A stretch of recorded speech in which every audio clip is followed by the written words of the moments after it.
ॐ शिवतनयवरिष्ठं सर्वकल्याणमूर्तिं परशुकमलहस्ते शोभितं मोदकेन अरुणकुसुममालं व्यालबद्धोदरै च मम हृदयनिवासं श्रीगणेशं नमामि। माते तुझ्या चरणी आश्रय देसी आम्हा, तेणेची नित्यमनी तुष्टी घडे प्रकामा। लागो तुझ्या भजनी हे मनसाच नित्य, याहूनान्य जगदंब नकांक्षी चित्त। सर्वस्व तूच अमुचे जगदंब माते, आम्ही तुझे प्रिय शिशूच दुजे न नाते। वाटो कसाही गुणहीन सदा जनामी, तू माय एक करिसी मम चोदनामी। तू माय एक करिसी मम चोदनामी। श्री गणेशाय नमः। श्री सरस्वत्यै नमः। श्री मातृपितृभ्यां नमः। श्री कुलदेवताभ्यो नमः। श्री गुरुदेवेभ्यो नमो नमः। ओम श्री ललिता देव्यै नमः। मवे देवेति मुख्यानि तत्र वक्ष्यामि संशृणु, ललिता श्री महालक्ष्मी लक्ष्मी रमा च पद्मिनी, कमला संपदीशा च पद्मालय इंदिरेश्वरी, परमेशी सती ब्राह्मी नारायणी च वैष्णवी, परमेश्वरी महेशानी शक्तिशा पुरुषोत्तमी, शक्तिशा पुरुषोत्तमी। अथ श्री ललिता सहस्रनाम स्तोत्रम। आतापर्यंत आपण 138 श्लोक आणि 713 नाम यांचा अभ्यास केलेला आहे। मागच्या नामामध्ये ती गुरु रूपामध्ये ललितांबा कशी आहे असं आपल्याला माहिती सगळी मिळालेली होती, की ती सगळ्या बंधनांपासून मुक्त आहे, ती अखंड शिवाबरोबर राहते, ज्ञानाची परंपरा चालवणारी आहे, ती संप्रदायाची माता आहे, ती अज्ञान नाहीसी करणारी अशी पराहंती शक्ती आहे आणि तिला साध्वी अशा नावानं संबोधलं जाते। आणि अध्यात्म ज्ञान देणारी जी गुरु परंपरा आहे त्या गुरु परंपरेमध्येच तिचे रूप सामावलेले आहे, म्हणजे ती गुरुतत्व सुद्धा तिच्याकडे आहे। इथपर्यंत आपण मागच्या श्लोकामध्ये बघितलेलं होतं। आता तिचं 714 नंबरचं नाव आहे, ते आहे म्हणजे तो श्लोक असा आहे आधी, लोकीर्णा बघा आराध्या माया मधुमती मही, गणांबा गुह्यकाराध्या कोमलांगी गुरुप्रिया। याच्यामध्ये आपल्याला 8 ते 9 नावं बघायचे आहेत। पहिलं जे नाम आहे 714 नंबरचं ते आहे कुलोत्तीर्णा। सहस्रनामामध्ये कुला या शब्दांनी सुरू होणारी 9 नामं आहेत आणि प्रत्येक ठिकाणी त्याचा वेगवेगळा अर्थ आपल्याला पाहायला मिळालेला आहे। या नामात वाग्देवींना कुलाचा अर्थ असं सांगायचा आहे की आंतरिक आणि बाह्य, म्हणजे आंतरिक आणि इंद्रिय आणि बाह्य इंद्रिय दोन्ही इंद्रियांचा योग कसा आहे। पण हे नाम सांगतं की सर्व इंद्रियांच्या पलीकडं ती आहे। कुलोत्तीर्ण म्हणजे इथं कुला हा जो शब्द आलेला आहे याचा अर्थ बाह्य आणि आंतरिक असे दोन्ही इंद्रियांचा योग म्हणजे एकत्रितपणा येणं हे जे आहे हे अपेक्षित आहे। म्हणजे ती सगुण रूपात ती ब्रह्म्याचे सर्व गुण संपादन करते, पण निर्गुण, कारण परमात्मा हा सगुण आणि निर्गुण अशा दोन्ही स्वरूपामध्ये आहे। आणि ही सुद्धा ललितांबा सुद्धा सगुण रूपामध्ये पण आपल्याला दिसते, म्हणजे मूर्ती स्वरूपामध्ये आपण तिचं पूजन अर्चन करतो, पण त्याच वेळेला ती निर्गुण रूपामध्ये आहे, म्हणजे तिच्यामध्ये निर्गुण ब्रह्म जे आहे ते सुद्धा तिच्यामध्ये सामावलेलं आहे। कोणतेही ब्रह्म कार्य असेल तर ती आपल्या गुणांनी ते कार्य पार पाडते, म्हणजे तिच्याकडं ब्रह्म्याचे सर्व गुण संपादित झालेले आहेत आणि म्हणून तिला कुला म्हणजे असं म्हणजे कारण का तर ती तिथं साक्षी म्हणून राहते. प्रत्यक्षामध्ये ती ते कार्य पार पाडते. ती स्वतः तिथं काही करत नाही पण ती साक्षी म्हणून म्हणजे तिच्या उपस्थितीमध्ये ते कार्य पार पाडलं जातं. ब्रह्म्याच्या गुणाला विमर्श रूप म्हणतात म्हणजे प्रतिबिंब अशा स्वरूपामध्ये ब्रह्म्याचं रूप म्हणजे ती आहे ललितांबिका. पण प्रतिबिंब हे खरं असतं का? नाही. प्रतिबिंब दिसतं आपल्याला पण त्याला हात लावलं तर ते समजा पाण्यामध्ये प्रतिबिंब चंद्राचं पडलंय तो खरा चंद्र आहे का? नाही. तर तो चंद्राचं प्रतिबिंब आहे. पण चंद्रामध्ये जे सगळे गुणधर्म आहेत ते त्या प्रतिबिंबामध्ये नसतात. विमर्श रूप आहे प्रतिबिंबित रूप आहे.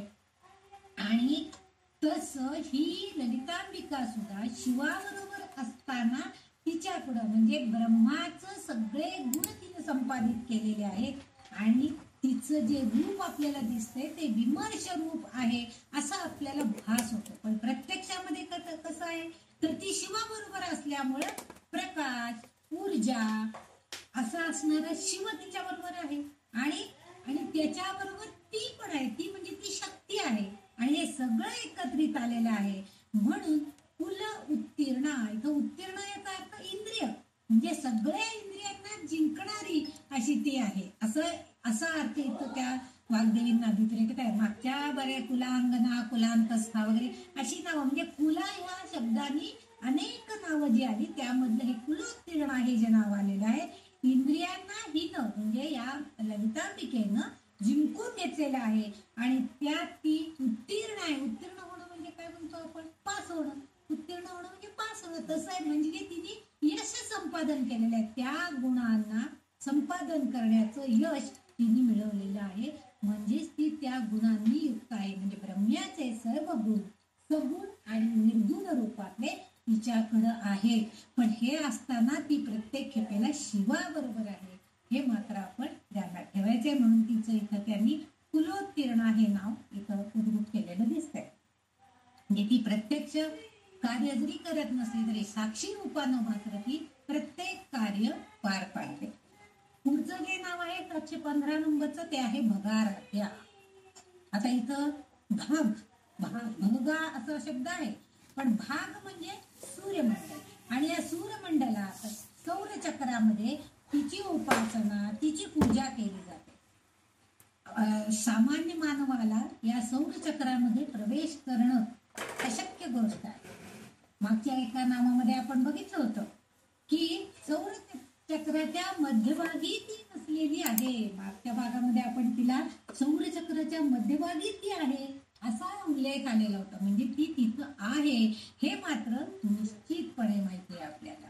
परंतु त्या चक्रामध्ये मानवी देह सामान्यपणे जाऊ शकत नाही. तेवढी शक्ती सामान्य देहामध्ये नाहीये. कारण तेथे ब्रह्म्याचेच फक्त चिंतन केलं जातं. कारण ध्यान धारण्यामध्ये परमात्म्याचे ध्यान तिथं केलं जातं. त्या सौर चक्र जे आहे म्हणजे आपलं मुकुटाकार चक्र तिथं सामान्य माणसाला सहजपणे प्रवेश होत नाही. त्यासाठी भरपूर ध्यानधारणा करायला तेवढी त्याची शक्ती त्याच्यामध्ये निर्माण व्हायला पाहिजे. कारण परमात्म्याचे ध्यान करणार असेल आणि तीच ब्रह्म आहे आणि तीच परमात्मा स्वरूप आहे. पण मागच्या अनेक नामांमध्ये हा उल्लेख बऱ्याच वेळा केलेला आहे की तीच ब्रह्म आहे तीच परमात्मा स्वरूप आहे आणि तीच तिथं आहे. सौर ऊर्जेच्या सौरचक्रामध्ये ती आहे पण तिची उपासना करणं सामान्य माणसाला शक्य नाही. कारण सहस्राधार चक्रामध्ये म्हणजे जो साधक जो भक्त त्या सौरचक्रापर्यंत पोहोचून तिची पूजा करतो ती पूजा अतिशय गुप्तपणे केली जाते. मागं पण मी एकदा सांगितलं होतं की ती गुप्त म्हणजे तिला गुप्त सेवा आवडते. म्हणजे मी इतकं केलं मी ललितेचे इतके पाठ केले मी इतकं अर्चन केलं मी इतके तिला फुलं वाहिली अशी अपेक्षा तिला नाहीये.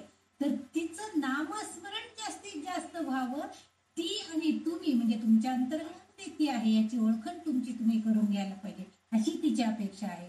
कारण सहस्राधार चक्रामध्ये तिची पूजा गुप्तपणे केली जाते. पण सामान्य भक्तांना हे सहजासहजी प्राप्त होत नाहीत. पण जे योगी असतात ते योगी काय करतात जास्तीत जास्त त्यांनी तप तपश्चर्या जप हे तप जप ह्यांनी केलेलं असतं आणि त्यामुळे या योगी जनांना थोडंफार त्यांना पूर्णपणे तिचा म्हणजे तिची सेवा करता येईल किंवा सौरचक्रामध्ये जाता येईल असं नाहीये, पण त्यातल्या त्यात त्यांनी जर जास्तीत जास्त चांगल्या प्रकारे तिचं जर जप तप केलेलं असेल तर ते त्या सहस्राधार चक्रापर्यंत पोहोचू शकतात आणि तिची पूजा करू शकतात. म्हणजेच तिला पूजा करतात म्हणजे तिला स्वतःला ओळखतात की ती तिथं आहे याची जाणीव त्यांना होते. उपदेशात छांदोग्य उपदेशामध्ये असं सांगितलेलं आहे की सूर्याच्या कक्षेत एक देवता आहे आणि ती फक्त योगी लोकांना दिसते. आपण म्हणतो की काही योगी लोकांना म्हणजे बरेच जण आता वाडीच्या अनुभवामध्ये सांगतात की वाडीला नरसोबावाडीला जर लोक गेलेत आणि पहाटेच्या वेळेला जर स्नानाला गेले तर काही संकट येणार असेल तर कोणीतरी एक शक्ती त्यांच्याबरोबर येते आणि ते कोणत्या रूपामध्ये, कधी श्वानाच्या रूपामध्ये येतात, कधी कोणत्या तरी पशुच्या रूपामध्ये येतात किंवा प्रत्यक्ष मानव रूपामध्ये सुद्धा दत्तगुरु त्याच्याबरोबर येतात त्याचं संरक्षण करण्यासाठी. ही जी शक्ती आहे ही फक्त योगी लोकांना दिसते, आपल्याला जाणवत नाही. फक्त आपल्याला काय दिसतं म्हणजे आपल्या बरोबर एक श्वान येतो एवढंच आपल्याला कळू शकतं, पण योगी लोक जर असतील तर त्यांना हे कळतं की हे योगी जे आपल्याला म्हणजे हा जो कुत्रा आपल्या बरोबर येतो आहे तो म्हणजे प्रत्यक्ष दत्तगुरु आहे याची जाणीव त्यांना होती, कारण त्यांचं जप तप तेवढं झालेलं आहे. तसं ह्या सूर्यमंडलामध्ये सुद्धा सूर्याच्या कक्षेमध्ये ही देवता आहे आणि ती फक्त योगी लोकांना दिसते. आणि सूर्यमंडलातील ही कारण का तर त्यांना ते तेज प्राप्त होतं, संपूर्ण शरीर त्यांचं सोन्यासारखं होतं. आपण जर आपले सद्गुरू किंवा बऱ्याचशा संतांचं जेव्हा चित्र वगैरे काढतात तर त्यांच्या भोवती असं वलय काढतात. का काढतात? कारण त्यांच्या शरीरातून तितक्या प्रकारचं तेज म्हणजे त्यांच्या पासून मिळणारी प्रभा म्हणजे तेज सगळं बाहेर पडत असतं, ज्या योगे ते आपल्या भक्तांपर्यंत साधकांपर्यंत पोहोचत असतात. म्हणजे जर आपण श्रीचक्राचा विचार केला तर शिव हा त्या बिंदूच्या स्वरूपात आहे आणि शक्ती ही त्रिकोण स्वरूपात आहे. श्रीचक्र जर तुम्ही डोळ्यापुढे आणलं तर दोन त्रिकोण एकमेकात असतात, म्हणजे एक छोटा त्रिकोण त्याच्या भोवती मोठा त्रिकोण, मग त्या पाकळ्या, मग वर्तुळाच्या भोवती पुन्हा पाकळ्या आणि त्याच्या पुन्हा 24 48 म्हणजे अशा तऱ्हेचा श्रीचक्राचा जर विचार केला आपण तर त्यातून जो मध्यबिंदू आहे तो मध्यबिंदू म्हणजे शिव आहे असं जर विचार केला तर बाजूला जे छोटे छोटे त्रिकोण येत आहेत ते सगळे म्हणजे ते शक्तीने व्याप्त आहे. म्हणजे शिवाबरोबर ती शक्ती तिथं आहे आणि शिवशक्तीचा जेव्हा संयोग होतो आणि तेथे जेव्हा त्या ललितांबिकेची पूजा केली जाते ती सहस्राधार चक्रामध्ये करतो आपण आणि ती होती अतिशय गुप्तपणे केली जाते. म्हणजे आतापर्यंत जी आपण नावं बघितली 713, 14, 15 या सगळ्या नावांमध्ये हा त्या नामाचा विस्तार आलेला आहे की चक्र जी आहे ती गुप्त रूपामध्ये आहे, गुरु रूपामध्ये आहे, असं अनेक तिचं वर्णन आपण आतापर्यंतच्या नामांमध्ये बघितलेलं आहे. आणि त्यासाठी ती गुह्य आहे, ती शास्त्रमयी आहे, असं सगळं ती सरस्वती आहे, असं सगळं वर्णन आपण मागच्या नामांमध्ये बघितलेलं आहे तिचं. तर ही जी नावं आहेत ह्याला अनुसरून हे जे नाव आहे तर ह्या नावाचा हा विस्तार म्हणजे सहस्राधार चक्रामध्ये असणार तिच्या भोवतीचं तेजोवलय फक्त आणि फक्त साधक भक्तांना योगी लोकांनाच फक्त करू शकतो. आणि म्हणून ते वाग्देवी तिचं वर्णन करताना सांगतायत की ती भगाराध्य आहे. म्हणजे सूर्यमंडळामध्ये आता तिथं भगाराध्या, भग आणि आराध्य असं म्हटलं तरी सुद्धा भग म्हणजे इथं सूर्य आणि आराध्य म्हणजे सूर्यदेवतेची जी उपासना करतात. तुम्ही बघा सूर्याची जे जास्तीत जास्त उपासना करणारे साधक जर कधी आपल्या दृष्टोत्पत्तीस आले चुकून की जे फक्त सूर्याचीच जास्त, कारण आपण सुद्धा रोज आपल्याला असं लहानपणापासून शिकवलं जातं की सूर्य उगवला की भोवतीकडे तोंड करून उभं राहा आणि सूर्याला अर्घ्य द्या, सूर्याची प्रार्थना म्हणा, कारण त्याच्यापासून निर्माण झालेले जे किरण आहे, जी ऊर्जा आहे ती आपल्याला मिळते. म्हणजे आपण सुद्धा तेवढं तेजपुंज होतो त्याच्या प्रभेमुळं, त्याच्या तेजामुळं. आणि म्हणून इथं त्यांनी असं वर्णन सांगितलंय की भग आराध्य, अशी जर कोणी पूजा आराध्य करणं, आराध्या म्हणजे तो आराध्य देवता की ज्याचं आपण पूजन अर्चन करतो ती देवता. या सूर्यदेवतेची जर आपण अर्चन पूजन अशा प्रकारे केलं म्हणजे योगी लोकांसारखं जप तप करून आपल्या फक्त आपल्याला ते मिळवायचंय, ते तेज आपल्याला संपादन करून घ्यायचंय, ही जर आपण भावना ठेवून जर आपण ते अशी पूजन केलं तर आपल्याला नक्कीच ही वाग्देवतेने सांगितलेली भगाराध्या असे जर तिचं गुण आहे तो आपल्याला बघायला मिळतो. आणि हा सहस्राधार चक्रामध्ये आहे, श्रीचक्रामध्ये सुद्धा ती आहे. म्हणजे श्रीचक्र हे आपण एक काल्पनिक म्हटल्यापेक्षा ते असं आपण जी रांगोळी काढून किंवा आखून किंवा चित्र काढून अशी जी आपण पूजा करतो तिथं सुद्धा आपण जर सतत त्यांनी जे यंत्र दिलेलं असतं त्या यंत्रावरती जर आपण सतत अभिषेक केला, सतत कुंकुमार्चन केलं तर त्यामध्ये सुद्धा ती शक्ती येते आणि पर्यायाने ती आपल्यासारख्या साधकांना सुद्धा प्राप्त होते.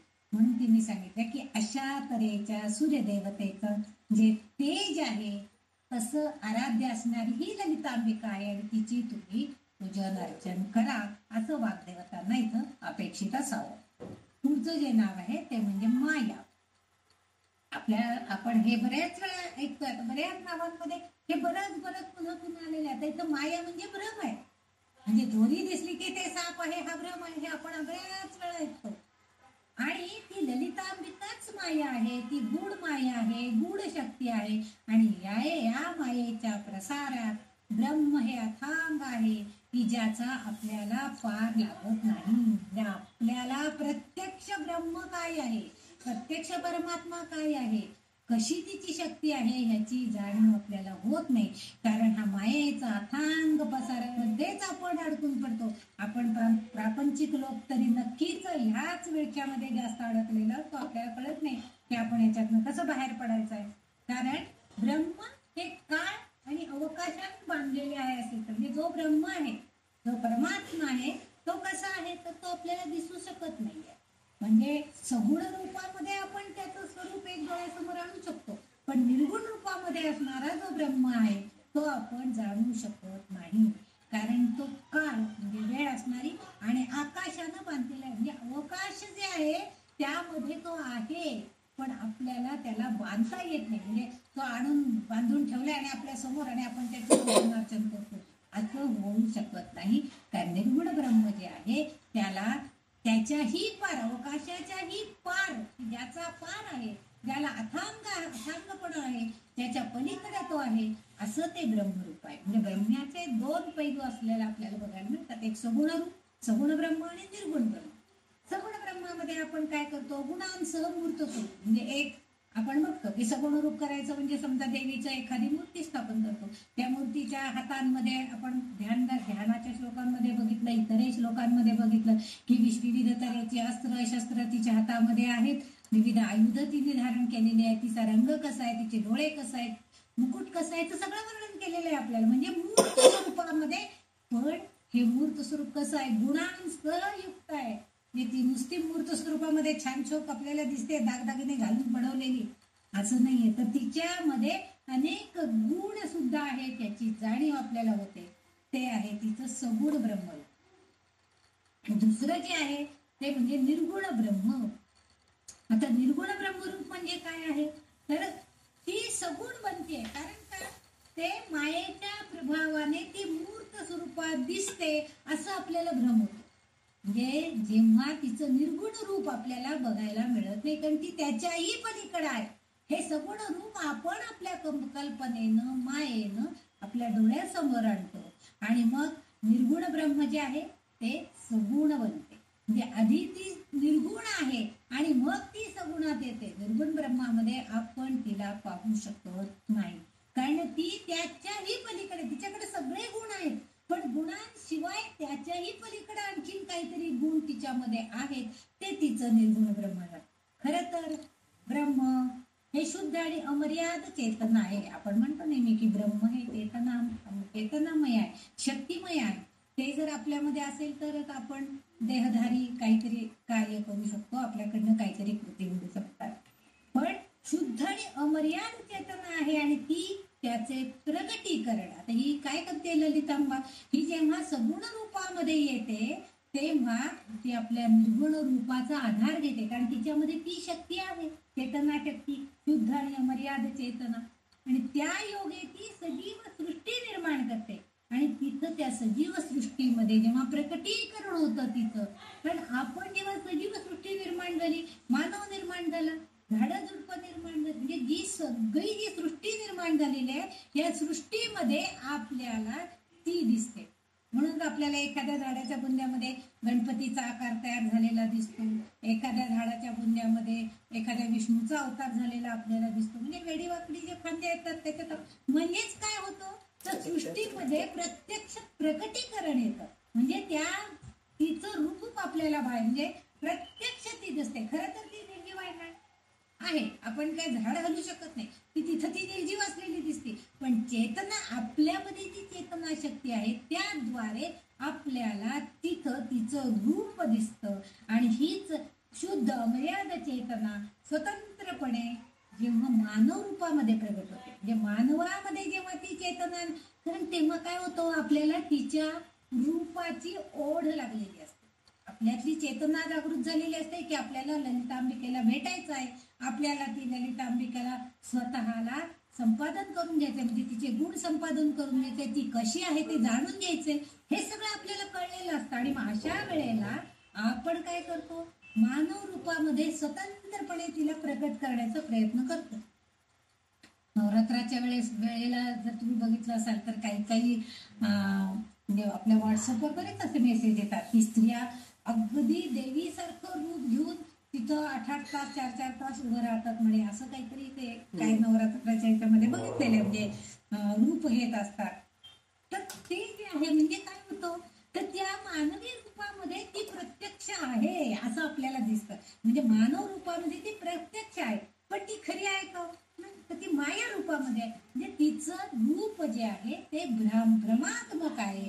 पण एक गोष्ट आपल्याला नक्की कळते, हे जरी तिचं भ्रामक रूप असलं तरी शक्ती सर्वव्यापी शक्तीचं रहस्य त्यामुळे आपल्याला कळतं की ती सर्वव्यापी शक्ती आहे, ती सगळीकडे आहे. जरी त्या भ्रमामध्ये त्या माया रूपामध्ये ती असली तरी सुद्धा तिथं कुठली तरी चेतना शक्ती आहे की ज्याची जाणीव आपल्याला होती. कारण आपण सामान्य भक्त, सामान्य साधक, सामान्य मानव, आपण काय करतो, त्या रूपामध्ये तिला बघायला बघतो. मग ते सुंदर असं रूप, एवढे मोठे मोठे डोळे केलेले, की आयुध घेतलेलं वगैरे असं जे रूप आहे ते आपल्याला तिथं बघायला मिळतं. म्हणजे ती आपल्यातील, आणि मग काय होतं, आपल्याला आपल्यातील स्वतःतीलच सर्वोच्च क्षमता कळती की मला ह्या रूपामध्ये ही ललितांबिकेचं दर्शन झालेलं आहे. आणि ह्या ललितांबिकेचं दर्शन झालंय म्हटल्यावरती सर्वोच्च क्षमतेचं कार्य आपल्याकडून होतं. म्हणजे ते रूप आपल्या मनाला इतकं भावतं की ते रूप बघितलं की आपोआप आपल्या मुखातून तिचं स्तोत्र गायला सुरुवात होते, तिची कुठल्या तरी स्तुती गायला सुरू होती, कुठलं तरी गाणं गायला सुरू होती. किमान निदान तो पहिला श्लोक आहे, श्री माता श्री महाराजनी श्रीमंत, तो श्लोक तरी आपण म्हणायला लागतो. म्हणजे कुठली तरी शक्ती आपल्या स्वरूपांतीच्या, म्हणजे अनेक विध मुखवट्यांच्या स्वरूपामध्ये ती आपल्याला दिसत असते. त्याला आपण म्हणूया, पण त्या ब्रह्माला तिनं सर्वकडं सर्वव्यापी स्वरूपामध्ये झाकळून टाकलेले आहे. आणि हे एक प्रकारचं आवरण आहे, हा एक प्रकारचा पडदा आहे. जोपर्यंत हा मायेचा बुरखा दूर हटवला जात नाही, म्हणजे जोपर्यंत त्या जी कोण रूप घेतलेली, अवतार घेतलेली जी देवी स्वरूपाची जी स्त्री असते ती काही हलत नाहीये, डवलत नाहीये, तोपर्यंत उभी राहू शकते, तोपर्यंत ठीक आहे. पण जेव्हा तिच्यावरच्या मायेचा पडदा हटवला जाईल, तिला दूर केलं जाईल, तेव्हा आपल्या डोळ्यासमोरून तिचं सगुण रूप निघून जातं. आणि तोपर्यंत त्या सजीवाला ब्रह्म्याची जाणीव होतच नाही, कारण त्याच्यामधली चेतना शक्ती तोपर्यंत जागृत झालेली नसते. म्हणून त्यासाठी आपल्याला गरज आहे ती म्हणजे ज्ञानाची आवश्यकता आहे.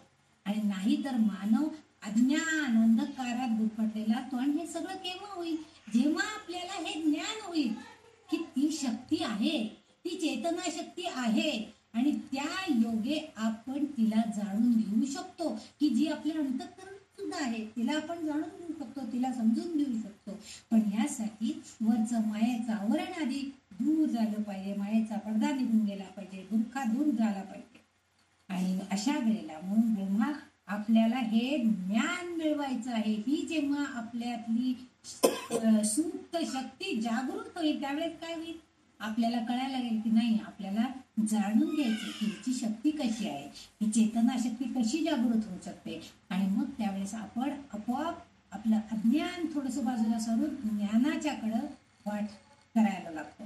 आणि इथं शिव हे ब्रह्म मानलं आणि शक्ती ही जर माया मानली तर शक्ती काय करते, शक्ती मार्ग मोकळा करून ज्ञानाकडे नेत नाही, तोपर्यंत शिवाची प्राप्ती आपल्याला होऊ शकत नाही. इथं त्यांनी आणखीन एक कल्पना सांगितली, शिव आणि शक्ती हे दोन जर मानले आपण आणि ते दोघ जण सदैव एकत्रित आहे. शिव हा ब्रह्म आहे असं मानलं आणि शक्ती ही माया आहे असं मानलं, तर मायेमध्ये आपण गुरफटून बघतो, मग आपल्याला शिवपर्यंत जाता येईल का, म्हणजे आपल्याला ज्ञान मिळवता येईल का, नाही.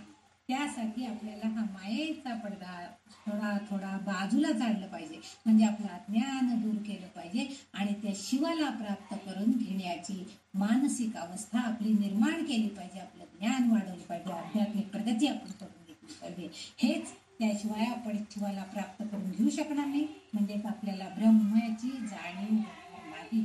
आणि हेच इथं त्यांना सांगायचं. त्याचबरोबर आणखीन एक अर्थ इथं सांगतायत, पण जर याच शक्ती देवतेने भौतिक शरीर म्हणजे आणखीन एक त्याच्यामध्ये प्रकारचे सांगतायत, आणखीन एक अर्थ सांगतायत की माया कशी आहे की भौतिक शरीरामध्ये सूक्ष्म शरीर आणि स्थूल शरीर. आपल्याला माहितीये सूक्ष्म शरीरामध्ये सूक्ष्म रूपानं सुद्धा ती आपल्या शरीरामध्ये आहे आणि स्थूल रूपामध्ये तर आपण सगुण रूपामध्ये तिला बघतोच आहोत. म्हणून जर या शक्ती देवतेचे भौतिक शरीर, सूक्ष्म शरीर आणि सामान्य शरीरातील अशुद्धता पूर्णपणे काढली, ह्या शक्ती देवतेनं आपल्या शरीरामध्ये म्हणजे आपल्या मनामध्ये, आपल्या शरीरामध्ये असलेल्या ज्या आता अशुद्ध वासना आहेत, म्हणजे आपल्या आसक्ती वगैरे त्या सगळ्या काढून टाकल्या. आपलं जे अज्ञान आहे म्हणजे या देवतेच्या स्वरूपाविषयीचं, या ब्रह्माच्या स्वरूपाविषयीचं, तेही बाजूला काढून टाकलं तरच ती व्यक्ती म्हणजे अशुद्धता सगळी जाते.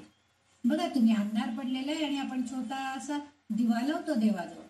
आता दिवा लावला की काय होतं, हळू हळू हळू हळू आपोआप त्या दिव्याच्या प्रकाशात सुद्धा आपल्याला सगळं घर उजळलेलं दिसतं. बरं का, छोटीशी मेणबत्ती लावली, छोटासा देवाजवळ दिवा लावला तरी आपल्याला सगळं दिसायला लागतं.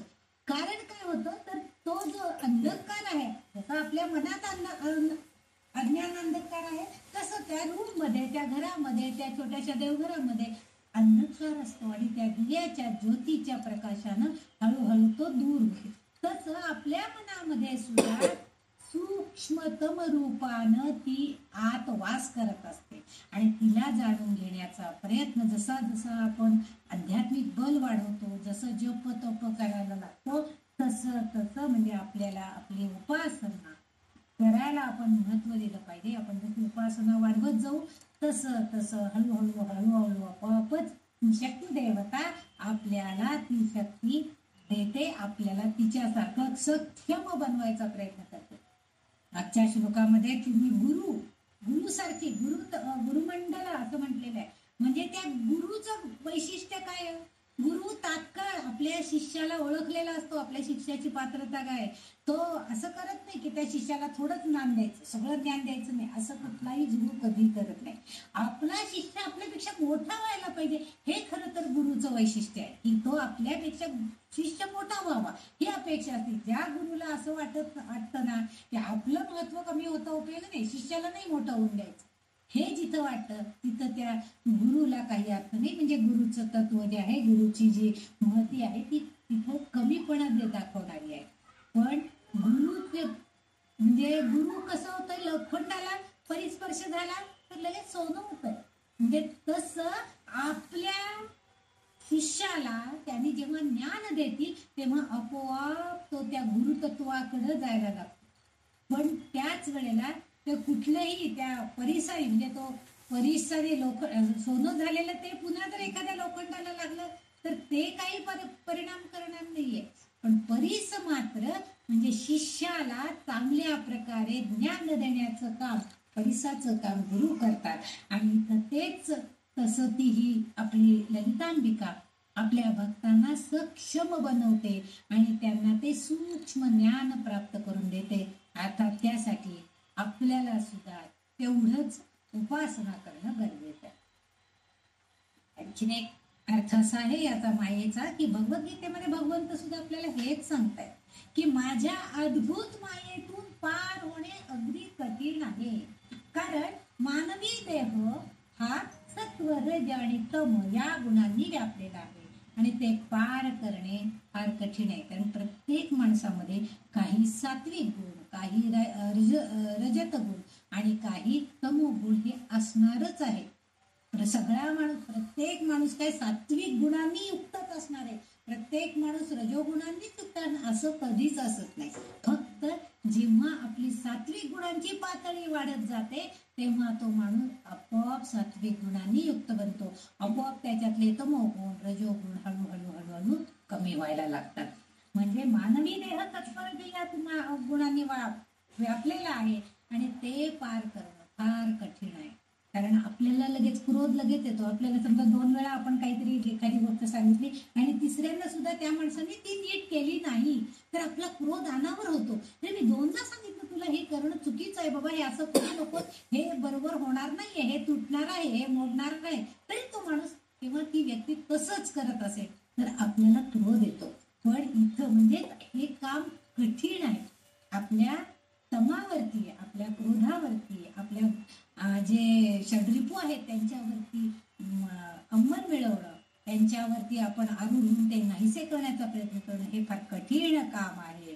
पण आपल्याला ते सांग, पण जे भक्त माझी सतत सतत कायमस्वरूपी माझे स्मरण, चिंतन, पूजन करत असतात तेच या मायेच्या प्रभावातून दूर जाऊ शकतात आणि ज्ञानप्राप्ती म्हणजेच मोक्षही मिळू शकतात. अनन्या चिंतन तो माम या जना परिपासते म्हटलेलं आहे. जे सतत सतत सतत सतत त्यांनी त्या भगवंताचंच नामस्मरण करायचंय, त्याचंच गुण गायचे आहेत, त्याचंच पूजन अर्चन करायचंय. आपोआप आपल्यातले आपणच आपल्या पाठीमागचं काही दिवसांचं लाईफ, आपलं आयुष्य बघा आणि आत्ताचं आयुष्य बघा.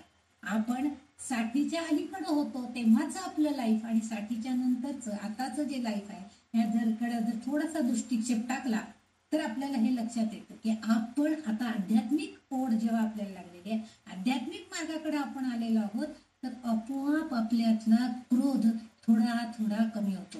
म्हणजे एखादी गाडी लवकर मिळाली नाही, एखादं काम लवकर झालं नाही तर पूर्वी आपल्याला अगदी लगेच कोण राग यायचा किंवा का झालं नाही म्हणून असं सगळ्याची किंवा सगळ्याचं लोभ वाटायचं. दुसऱ्याची साडी चांगली दिसली की हा तिने कशी छान साडी घेतली, आता ह्या सणाला मी पण असली साडी, हे आपल्या मनामध्ये लगेच येत होतं. परंतु आता जर विचार केला, त्या पाठीमागच्या सिंहावलोकन केल्यानंतर आता जर आपण आपल्या लाईफकडे दृष्टिक्षेप टाकला तर आपल्या लक्षात येतं की आता आपल्याला त्याची एवढी ओढ वाटत नाही की नाही ना तसली साडी, पण जी आहे ती आपल्याकडे छान आहे ना, त्याचं समाधान मानूया. भगवंतांनी जे आपल्याला दिलेलं आहे त्यात जर आपण समाधान मानलं तर कदाचित पुढच्या, आणि मग आपल्याला हा अनुभव येतो. आपण जर तशा विचारांनी जर वागलो तर पुढच्या वेळेला जे काही एखादं फंक्शन असेल, जे काही एखादा कार्यक्रम असेल तर आपल्याला हवी असणारी तशीच साडी आपल्याला येते. म्हणजे हे उदाहरण सांगितलं की आपल्याला हवी असणारी आपोआप मिळतं. भगवंत तुम्हाला द्यायलाच बसलाय हो, फक्त तुम्ही थोडंसं सबुरीनं सगळ्या गोष्टी, म्हणजे आपण जर ओढून म्हणजे मुद्दाम ताणून ओढून उपसून असं जर काही आणायला गेलो किंवा घ्यायला गेलो ना तर ते आपल्याला मिळत नाही. पण थोडंसं सबुरीनं, सावधानतेनं, समंजसतेनं असं जर आपण कुठलीही गोष्ट केली, समाधानानं जर आपण ते स्वीकारायचा प्रयत्न केला तर भगवंत आपल्याला ती गोष्ट नक्की देणार आहे याची खात्री बाळगायला पाहिजे. आणि आपल्याला ते आपोआप मिळतं. कधी ना कधी म्हणजे थोडा काळ जावा लागत असेल, पण आपली सुप्त इच्छा, कारण भगवंताला माहिती आहे की माझ्या भक्ताला काय हवंय, तिला हवंय की तिला रामायणाचे पुस्तक हवंय, मग कोणी ना कोणीतरी येतं आणि हे घ्या ताई तुम्हाला हे पुस्तक दिले बघा रामायणाचं, छान आहे वाचा. म्हणजे आपली इच्छा आपोआप पूर्ण होते. हे जे आहे ना, हे जे आहे हे म्हणजे आपलं आपोआप मायेच्या प्रभावातून आपण दूर होऊ शकतो आणि मग ज्ञानाची प्राप्ती होते. इथे ललितांबिका आणि विष्णू यांचा एकमेकाशी म्हणजे गुणान्वये संबंध आहे. ते दोघांमधले हे गुणासारखेच आहे. भगवंतांचं उदाहरण, भगवद्गीतेतलं उदाहरण का सांगितलं तर त्यांच्याकडे हेच गुण आहेत की तेही सांगतात की मीच सगळी माया निर्माण केलेली आहे. कारण अर्जुनाला त्यांनी सांगितलं होतं की तुला काय वाटतंय की तू मारणार आहेस सगळ्यांना, अरे तू कशाला मारणार आहेस, मी आधीच त्यांना सगळ्यांना मारून टाकलेले आहे, फक्त तू निमित्त मात्र आहेस. त्यांनी आधीच सांगितलं. म्हणजे हे जे आहे म्हणजे माया जी आहे ती भगवंतांनी पण तेच सांगितलंय की मायेचं पटल मीच निर्माण करतोय आणि मीच ते दूर करतोय, पण त्यासाठी फक्त तुमचे प्रयत्न अपेक्षित आहेत, उपासना अपेक्षित आहे. आणि तेच करायला वाग्देवतांनी आपल्याला इथं प्रोत्साहित केल्याचं दिसतं. म्हणून त्या विष्णूचा आणि ललितेचा पूर्णपणे एकमेकांशी संबंध म्हणजे गुणान्वये स्वरूपामध्ये नाही, विष्णू स्वरूपामध्ये आहेत, ललितांबिका तिच्या रूपामध्ये आहे, पण गुणान्वये ते दोघंही एक रूप आहेत. इथं असं आपल्याला दिसतं मायेनं आपल्याला ते एकसारखे आहेत असं वाटतं, गुणांनी एकसारखे आहेत असं वाटतं. आणि जेव्हा ही माया दूर होईल, मायेचं पटल जाईल, तेव्हा आपोआपच शुद्ध ज्ञान आणि संपूर्णपणे छान तेजपुंज प्रकाश आपल्या जीवनामध्ये येईल आणि आपण ह्या अध्यात्माची उच्च पातळी गाठू शकू, आपण तिला ओळखून घेण्याचा प्रयत्न करू शकू असं अपेक्षित आहे वाग्देवींना. म्हणून त्यांनी माया हे नाव तिचं इथं दिलेले आहे. नाहीतर माया म्हणजे आणि कसं माया हा शब्दच असा काय मायाळू येतो त्या ताई. खूप बघा मला थोडस असं नुसतं पाय मी गुडघा जरा चोळला दुखतोय असं वाटल्यावर त्या लगेच म्हणाले ताई खूप गुडघा दुखतोय का, त्यांनी लगेच ते त्यांच्या पिशवीमध्ये मलम होतं, त्यांनी लगेच मला पायाला लावलं. ही जी माया म्हणजे दुसऱ्यावर दाखवणारं प्रेम आहे आपलं आणि ही करुणामय आहे ललितांबिका, त्यामुळे ती माया या नावासाठी अगदी योग्य आहे असं मला तरी वाटतंय. पुढचं जे नाव आहे 717 नंबरचं ते आहे मधुमती. आता इथं पण तसंच आहे बघा, मधु म्हणजे मध, गोड. मधु म्हणजे गोड. आपण म्हणतो ना काय मधुर आहे बघा आमरस, काय साखर बिकर गुळबे घालायची आमरसात गरजच नाही, इतका मधुर इतका गोड आहे आंबा, हवंसं वाटत राहतं. कारण गोड माणसाला अतिशय आवडतं हो. ज्यांना डायबिटीस आहे त्यांना तर ही गोष्ट लगेच कळते, खूप खाऊ वाटतं पण नसतं ना खायचं, त्यावेळेस आपल्याला जाणवतं की खूप गोडवा आहे बरं का. पण हा गोडवा जसा आपल्या जिभेला आवडतो तसं आपल्या वागण्यामधला गोडवा सुद्धा इतरांना आवडायला पाहिजे. आणि तो गोडवा आपण निर्माण करायचा आपल्या कृतीद्वारे, आपल्या बोलण्याद्वारे, आपल्या पाहण्यात. महाराजांचं रोजचा एक सुविचार आहे, त्याच्यामध्ये त्यांनी असं दिलेलं आहे की तुमच्या बोलण्यातच गोडवा हवा असं नाही, तुमचं त्या व्यक्तीकडं पाहण्यात सुद्धा अशा तऱ्हेचे भाव हवेत की त्यांच्याकडे तुम्ही दृष्टी टाकली की नाही की त्यांना असं वाटावं काय छान, किती स्नेहार्द्र नजरेनं त्या ताई बघत होत्या ना, अगदी मला खूप बरं वाटलं बघा. मला जे सगळं संकट होतं किंवा मला जे दुःख वाटत होतं, मला जो काही त्रास होता ना तो माझा थोडंसं कमी झाला बघा. ही जी भावना आहे ना ही यायला पाहिजे, हा गोडवा आहे आपल्या वागण्यातला बोलण्यातला हा यायला पाहिजे. म्हणून इथं मधु म्हणजे मध किंवा गोडवा असा अर्थ आहे. मती मधुमती, मती म्हणजे बुद्धी.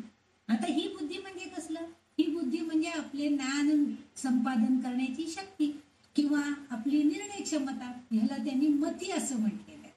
म्हणजे आपण म्हणतो ना काय हो माझी मतीच कुंठित झाली बाबा, आणि चुकून मी सही करून बसलो आणि आज माझं सगळं घर त्या माझ्या मुलाच्या नावावर करून दिले आणि आता मला बेघर होण्याची पाळी आली.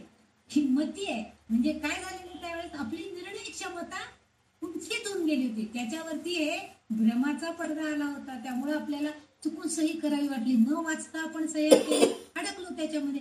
हे जे आहे ही निर्णय क्षमता म्हणजे सुद्धा आपली मती, आपली बुद्धी. आणि यासाठी आपल्याला काय हवं, ज्ञान हवं. योग्य निर्णय क्षमता येण्यासाठी सुद्धा आपल्याजवळ जर ज्ञान असेल तर आपण परफेक्ट निर्णय घेऊ शकतो. आता परवाचंच उदाहरण आपण बघितलं, सगळेजण प्रयागराजला गेले होते. आता ते इतकं प्रयागराजला गर्दी झाली, इथं इतकं चेंगराचेंगरी, मग तेवढ्या चेंगराचेंगरीमध्ये आपण तिथं जाऊन धडपडण्यापेक्षा ठीक आहे आपण एक दिवस पुढे तिथं जाऊया, आधी आपण दुसरीकडे मार्गाला जाऊया. मग आपण सध्या त्यांनी आपलं काय मी शरण्यात गेलो, अयोध्येला गेलो आणि मग उलट परत प्रयागला आलो.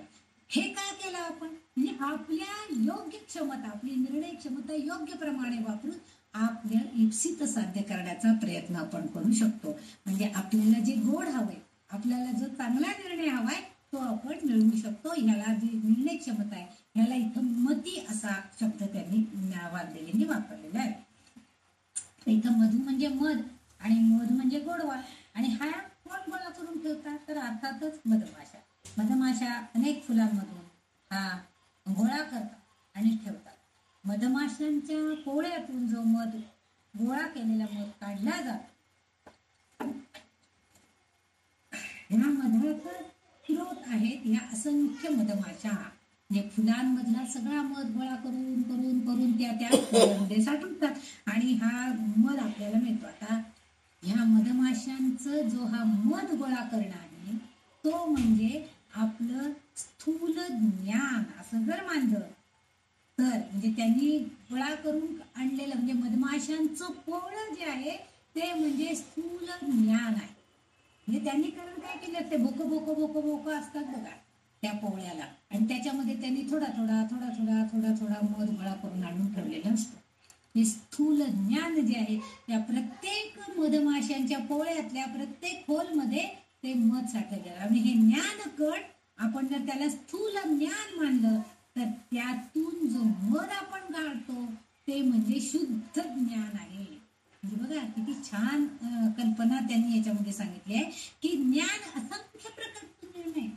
वेदांचा अभ्यास केला वेदांचं ज्ञान प्राप्त होतं, उपनिषदांचा अभ्यास केला उपनिषदांचं ज्ञान प्राप्त होतं, भागवताचा अभ्यास केला भागवताचं ज्ञान प्राप्त होतं, रामायण वाचलं म्हणजे असंख्य प्रकारचं ज्ञान. बाकीच्याही गोष्टी आहेत त्या सगळ्याचं ज्ञान आपल्याला प्राप्त होतं. कोणी कोणी शिलाई करण्यामध्ये तरबेज असतात, कोणी कार्पेंटर. प्रत्येकाच्या ज्ञानाचं सगळे जे गोळा करणं आहे ते त्या पोळ्यामध्ये साठवलं जाते. म्हणजे ते ज्ञानकण तिथं आलेले स्थूल मानानं स्थूल ज्ञानकण. पण त्यातून जो मध आपण काढून घेतो तो मध आहे तो शुद्ध ज्ञान आहे.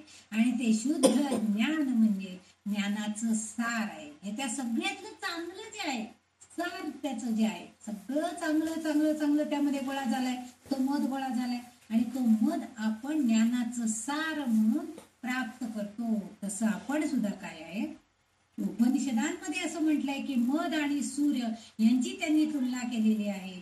आणि मधुविद्या असा एक अध्यायच त्या उपनिषदामध्ये वर्णन केला गेलेला आहे की ज्यात देवमधू म्हणजे देवांसाठी मध. आता इथं देवांसाठी मध म्हणजेच देवांसाठी असणारं ज्ञान, अनेक प्रकारची ते विद्वत्ता ही सगळी त्यांच्यामध्ये आहे. आणि येथे सूर्याचीच का तुलना केली, इतर का कुठल्या गोष्टीची चंद्राची का केली नाही, वृक्षांची का केली नाही, इतर कुठल्या देवतेची का केली नाही तुलना. तर या मधुशी म्हणजे मधाची म्हणजे गोडव्याची तुलना ही या सूर्याबरोबरच का केली, तर उगवत्या सूर्याचा निसार म्हणजे उगवता सूर्य असेल तेव्हा सूर्य उगवून येतो, तो येणारा दिवस हा मानवासाठी भक्तांसाठी साधकांसाठी प्रत्येक साधकासाठी प्रत्येक भक्तासाठी शुभ कार्याचा योग असतो. होणारा दिवस आपण जर म्हणलं तर सगळे दिवस अशुभही असतात आणि आपण म्हणलं तर सगळे दिवस शुभ असतात. कुठलेही कार्य करण्यात आपण खरं तर पंचांग बघतो हा शुभ दिवस आहे का, मग हे कार्य करायला पार पाडायला पाहिजे. पण तुम्ही विचार करा जर त्या कोर्टामधल्या तारखा जर त्यांनी अशी शुभयोग आणि अशुभ योगावर असं जर द्यायचं निर्माण म्हणजे त्या जर तशी पद्धत ठेवली तर सगळे अशुभ योगाचे दिवस जर असतील तर त्या शुभयोगावरती पण काही जणांना उलटा निकाल मिळणार आहे, काही जणांना सुलटा निकाल मिळणार आहे कोर्टामध्ये. म्हणजे तो ज्यांना आपल्या बाजूने निकाल मिळालाय तो शुभ दिवस होता माझ्यासाठी, दुसरा काय म्हणणार आहे अशुभ दिवस होता म्हणूनच मला हा माझ्या बाजूने निकाल लागला नाही. म्हणून भगवंतांनी म्हणजे वाग्देवतेंनी मधु देवमधू हा जो शब्द वापरलेला आहे तिथं सूर्याची त्याची तुलना का केली, तर सूर्याच्या उगवण्यानुसार प्रत्येक मानवासाठी भक्तांसाठी येणारा शुभ कार्याचा योग असतो. कारण प्रत्येक दिवस आजचा दिवस उद्यासारखा असतो का, नाही. काल परवा उपास झाला डोकं दुखलं, पण आज नाही, आज प्रसन्न सकाळ आहे, छान फुलं बागेमध्ये फुलली, देवाला घातली, आनंद मिळाला. ते आजचा दिवस वेगळा आहे म्हणजे शुभ दिवस म्हणजे शुभ कार्याचा योग हा त्या दिवसासाठी असतो. म्हणून इथं यांनी जो मधुमती म्हणजे आपल्या बुद्धीनुसार आपण योग्यतेचा गोडवा त्या दिवसामधून त्याच्यातून अर्थ, त्याच्यातून ते ज्ञान आपण मिळवायचंय. म्हणजे आपल्याला आपल्या मतानुसार आपण त्या गोष्टीला अर्थ, म्हणजे आपण म्हणतो ना पॉझिटिव्ह थिंकिंग करा. कशासाठी असं सांगतो? कारण आपण जर सतत निगेटिव्ह निगेटिव्ह निगेटिव्ह विचार करत राहिलो तर आपल्या गोष्टी सगळ्या निगेटिव्ह कडेच जातात. पण आपण म्हणलं नाही, उद्या माझ्या मी नक्की उद्या हे सगळं लिहून पूर्ण करणार असं मनाशी जर ठरवलं आपण ठामपणे, तर आपोआप आपल्याकडनं दुसऱ्या दिवशी सकाळी उठल्यापासून नाही आज मला हे गीतेचे 4 श्लोक लिहायचे बरं का, गीतेचे 4 श्लोक वाचायचे बरं का, सकाळी उठल्यापासून आपल्या डोक्यामध्ये तेच. म्हणजे त्या ज्ञानाचे कण शोधण्याचा, तो गोडवा शोधण्याचा आपल्याला, म्हणजे शुद्ध ज्ञान मला कसं मिळेल ह्याकडे आपण प्रयत्नशील असतो. येणारा दिवस तसा शुभ आपल्यासाठी होतो. आणि म्हणून त्यांनी इथं या सूर्याची तुलना या मधू बरोबर केलेली आहे, म्हणजे या मधाबरोबर केलेली आहे. पतंजली योगसूत्रामध्ये सुद्धा जे अष्टांग योग म्हणजे 8 अंग सांगितलेली आहेत, त्यामधले सुद्धा 7वे अंग म्हणजे मधुमती आणि 8वे म्हणजे मुक्ती आहे. म्हणजे बघा, मधुमती याचा अर्थ त्यांनी किती प्रकारे सांगण्याचा वाग्देवींनी प्रयत्न केलेला आहे की 7वं अंग जे आहे ते मधुमती आणि 8वं म्हणजे मुक्ती. जी आपल्याला हवी आहे. आपण आध्यात्मिक अभ्यास करणारे, आपण सामान्य मानव, आपल्यातनं किती चुका झालेल्या असू दे, किती पाप झालेले असू दे, सगळी कर्म जरी आपल्याकडनं चांगली झालेली नसली तरी सुद्धा मला मोक्ष मिळायला पाहिजे, मला मुक्ती मिळायला पाहिजे, देवा मला याच्यातून सोड, ही अपेक्षा प्रत्येक जण करतो. कोणतरी माणूस असं म्हणतो का नाही नाही देवा मला चांगलं खितपत पाड आणि मग मला मरण दे, कोणीतरी अपेक्षा करेल का? नको म्हणतो. अनायसेन मरणम असं म्हणतो. म्हणजे विना दैनंदिन जीवन, म्हणजे मला हे नको, चांगलं तर सहजपणे मरण येते पाहिजे तुला कराय रे. पण त्यासाठी काय करायला पाहिजे तर शुद्ध ज्ञान प्राप्त करून घेण्याचा प्रयत्न केला पाहिजे. आणि म्हणून आपण योगधारणा किंवा अष्टांग योग जे पतंजली सूत्रानुसार सांगितलेले आहेत त्यातलं मधुमती नावाचं एक योग आहे आणि 8वा म्हणजे मुक्ती योग आहे. मग हेही प्राप्त करून घेता येतं हिच्या उपासनेमुळे. आता योगाभ्यास करणारे जे साधक असतात ते एक एक टप्पा, अष्टांग योगामध्ये ते एक एक टप्पा पार करत जातात आणि मग 7व्या चरणामध्ये पोहोचतात. तेव्हा त्यांना परिपूर्ण ज्ञान म्हणजे मधुमती, चांगली बुद्धी प्राप्त होते, शुद्ध ज्ञान प्राप्त होतं आणि मग मानसिक समाधान ते एक काय वेगळंच असतं. आणि मग ह्या योगाची परिसीमा झाली, ह्या योग पतंजली योगसूत्रानुसार योगाची परिसीमा झाली, शुद्ध ज्ञान प्राप्त झाले, परिपूर्ण ज्ञान मिळालं की आपोआपच त्या भक्ताला मुक्तीचा मार्ग मिळतो. जे मुक्ती मिळते त्याला, म्हणजे जे आपल्याला हवंय, जे मोक्ष आपल्याला हवंय तेच आपल्याला मिळतं. या सगळ्या ज्ञान मिळवण्यास तीच भक्ताला सक्षम बनवते. कारण सूर्य जसं, तर सूर्याची उपमा वरती दिलेली आपण म्हटलेली आहे. सूर्य जसं सगळ्यांना आपला तेज, आपला प्रकाश देतं आणि सगळ्यांचं जीवन उजळून टाकण्याचा प्रयत्न करतं, त्यांना ती शक्ती ऊर्जा प्रदान करते, तसंच इथं वाग्देवींनी मुद्दाम तिचा उल्लेख मधुमती या नावानं केलेला आहे की ती सुद्धा आपल्या उपासकांना शुद्ध ज्ञान देण्याचा प्रयत्न करते. असं इथं वाग्देवींना अपेक्षित आहे आणि आपणही तेच करायचंय की जास्तीत जास्त ज्ञानाचा संचय, त्यातून योग्य चांगलं सार गोळा करायचं आणि ते मध आपण मिळवण्याचा प्रयत्न करायचा आहे.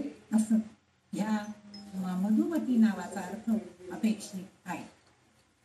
पुढचा जो 718 नंबरचं नाम जे आहे ललितांबिकेचं ते आहे मोही. आता तो मही, तर मही म्हणजे पृथ्वी, मही म्हणजे पृथ्वी, जमीन आपल्याला माहिती आहे. आपण सगळे महीवर म्हणजे या पृथ्वीवर दृश्यमान स्वरूपामध्ये आहोत. आपल्या सगळ्यांना ही गोष्ट माहिती आहे. म्हणजे सजीव निर्मितीचं जे दृश्य स्वरूप, सजीव निर्मिती झाल्यानंतर आपण जे एकमेकांना पाहू शकतो, झाडं, वेली, पर्वत आणि काय जे नदी नाले जे काय सगळं आहे, इतर प्राणी, पशु, पक्षी, ह्या सगळ्यांना आपण दृश्य स्वरूपामध्ये पाहू शकतो. आणि ही जी मही आहे, ही पृथ्वी आहे, ही वाग्देवता तिला पृथ्वी म्हणजे एक ग्रह या स्वरूपामध्ये तिला पृथ्वी माता असं आपण म्हणून तिचा गौरव करतात. आपण सुद्धा बघा डोकून उठतो की पहिल्यांदा आपण हात जोडतो, आपल्या करमध्ये सरस्वती करमुले तो गोविंद वगैरे प्रार्थना म्हणतो आणि नंतर काय म्हणतो तर समुद्र वसने देवी पर्वतस्तन मंडले विष्णुपत्नी नमस्तुभ्यं पादस्पर्शं क्षमस्व मे. म्हणजे हे धरणी माते मी आता तुझ्यावर पाय पाय ठेवणार आहे. आपण तुडवत जातो, जमिनीवरनं आपण चालत जातो म्हणजे तिला तुडवलं जातं, तिला पायांचा स्पर्श होतो. आपल्याला लहानपणापासून शिकवलेलं असतं की कुठल्याही गोष्टीला पाय लागला कधी नमस्कार करावा. मग तसं या जमिनीला पाय लागणार आहे हे आपल्याला माहिती आहे, कारण झोपेतून उठल्यावर आपण पुढे चालत जाणार आहे, जमिनीवर स्पर्श होणार आहे. आणि म्हणून इथं त्या गौरव करायचा, सन्मान करायचा आहे म्हणून आपण प्रार्थना म्हणतो आणि तिची क्षमा मागतो. या तिच्या सूक्ष्म रूपाबद्दल आपल्याला नेहमीच सांगितलं जातं की ही पृथ्वी म्हणजे प्रकृती आणि पुरुष या दोघांनी व्यापलेली आहे.